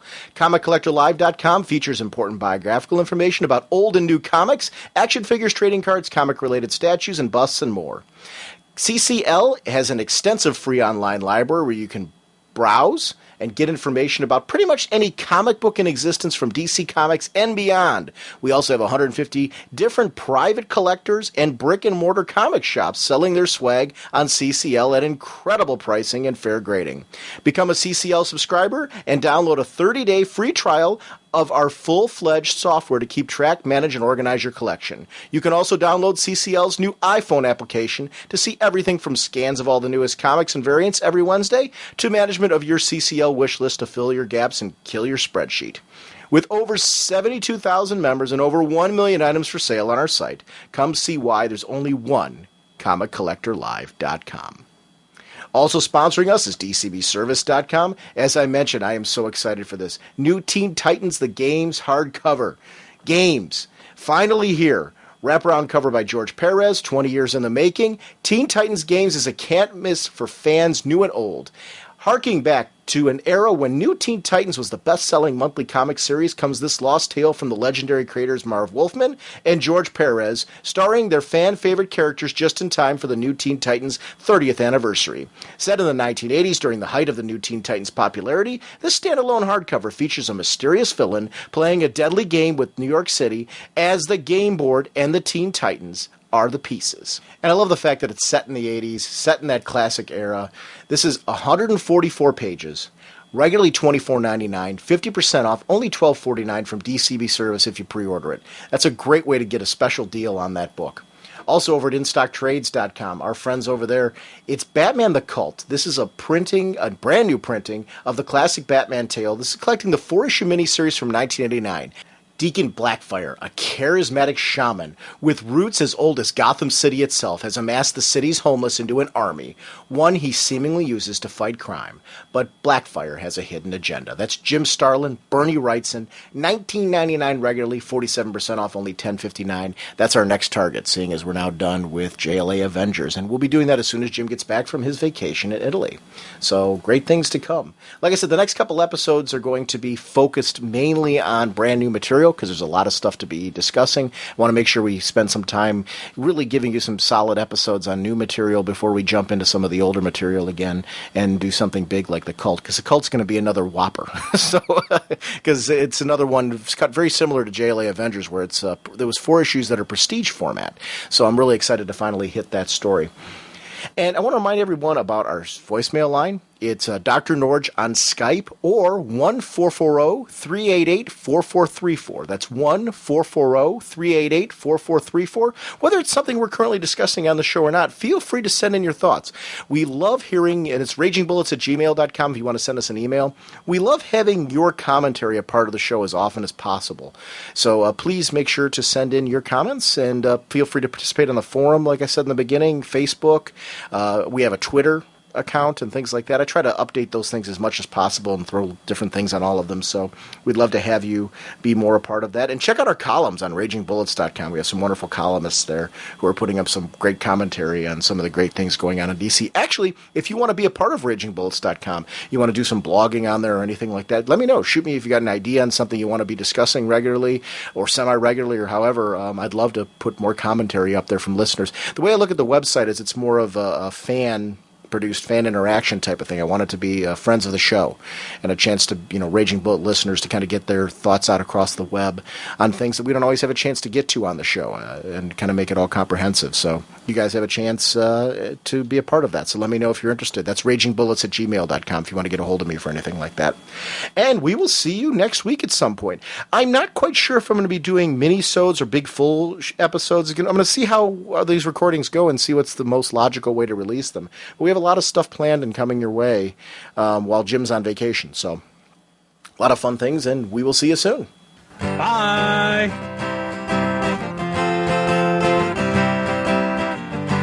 Flying through space and time, 1,000 different lifetimes. Faded for love and flaws and incredibly clear sightlines. Swinging your mace around, such a practical outlook. Helping the JSA and occasionally supporting your own book. Hawkman, eagle eyes can't see. Hawkman, your plan and what you do to me. Hawkman.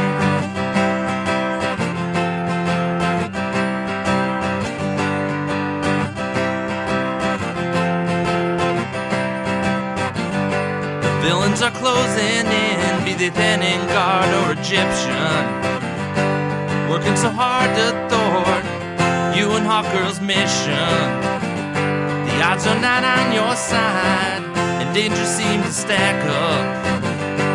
Things would be so much easier if you would just cough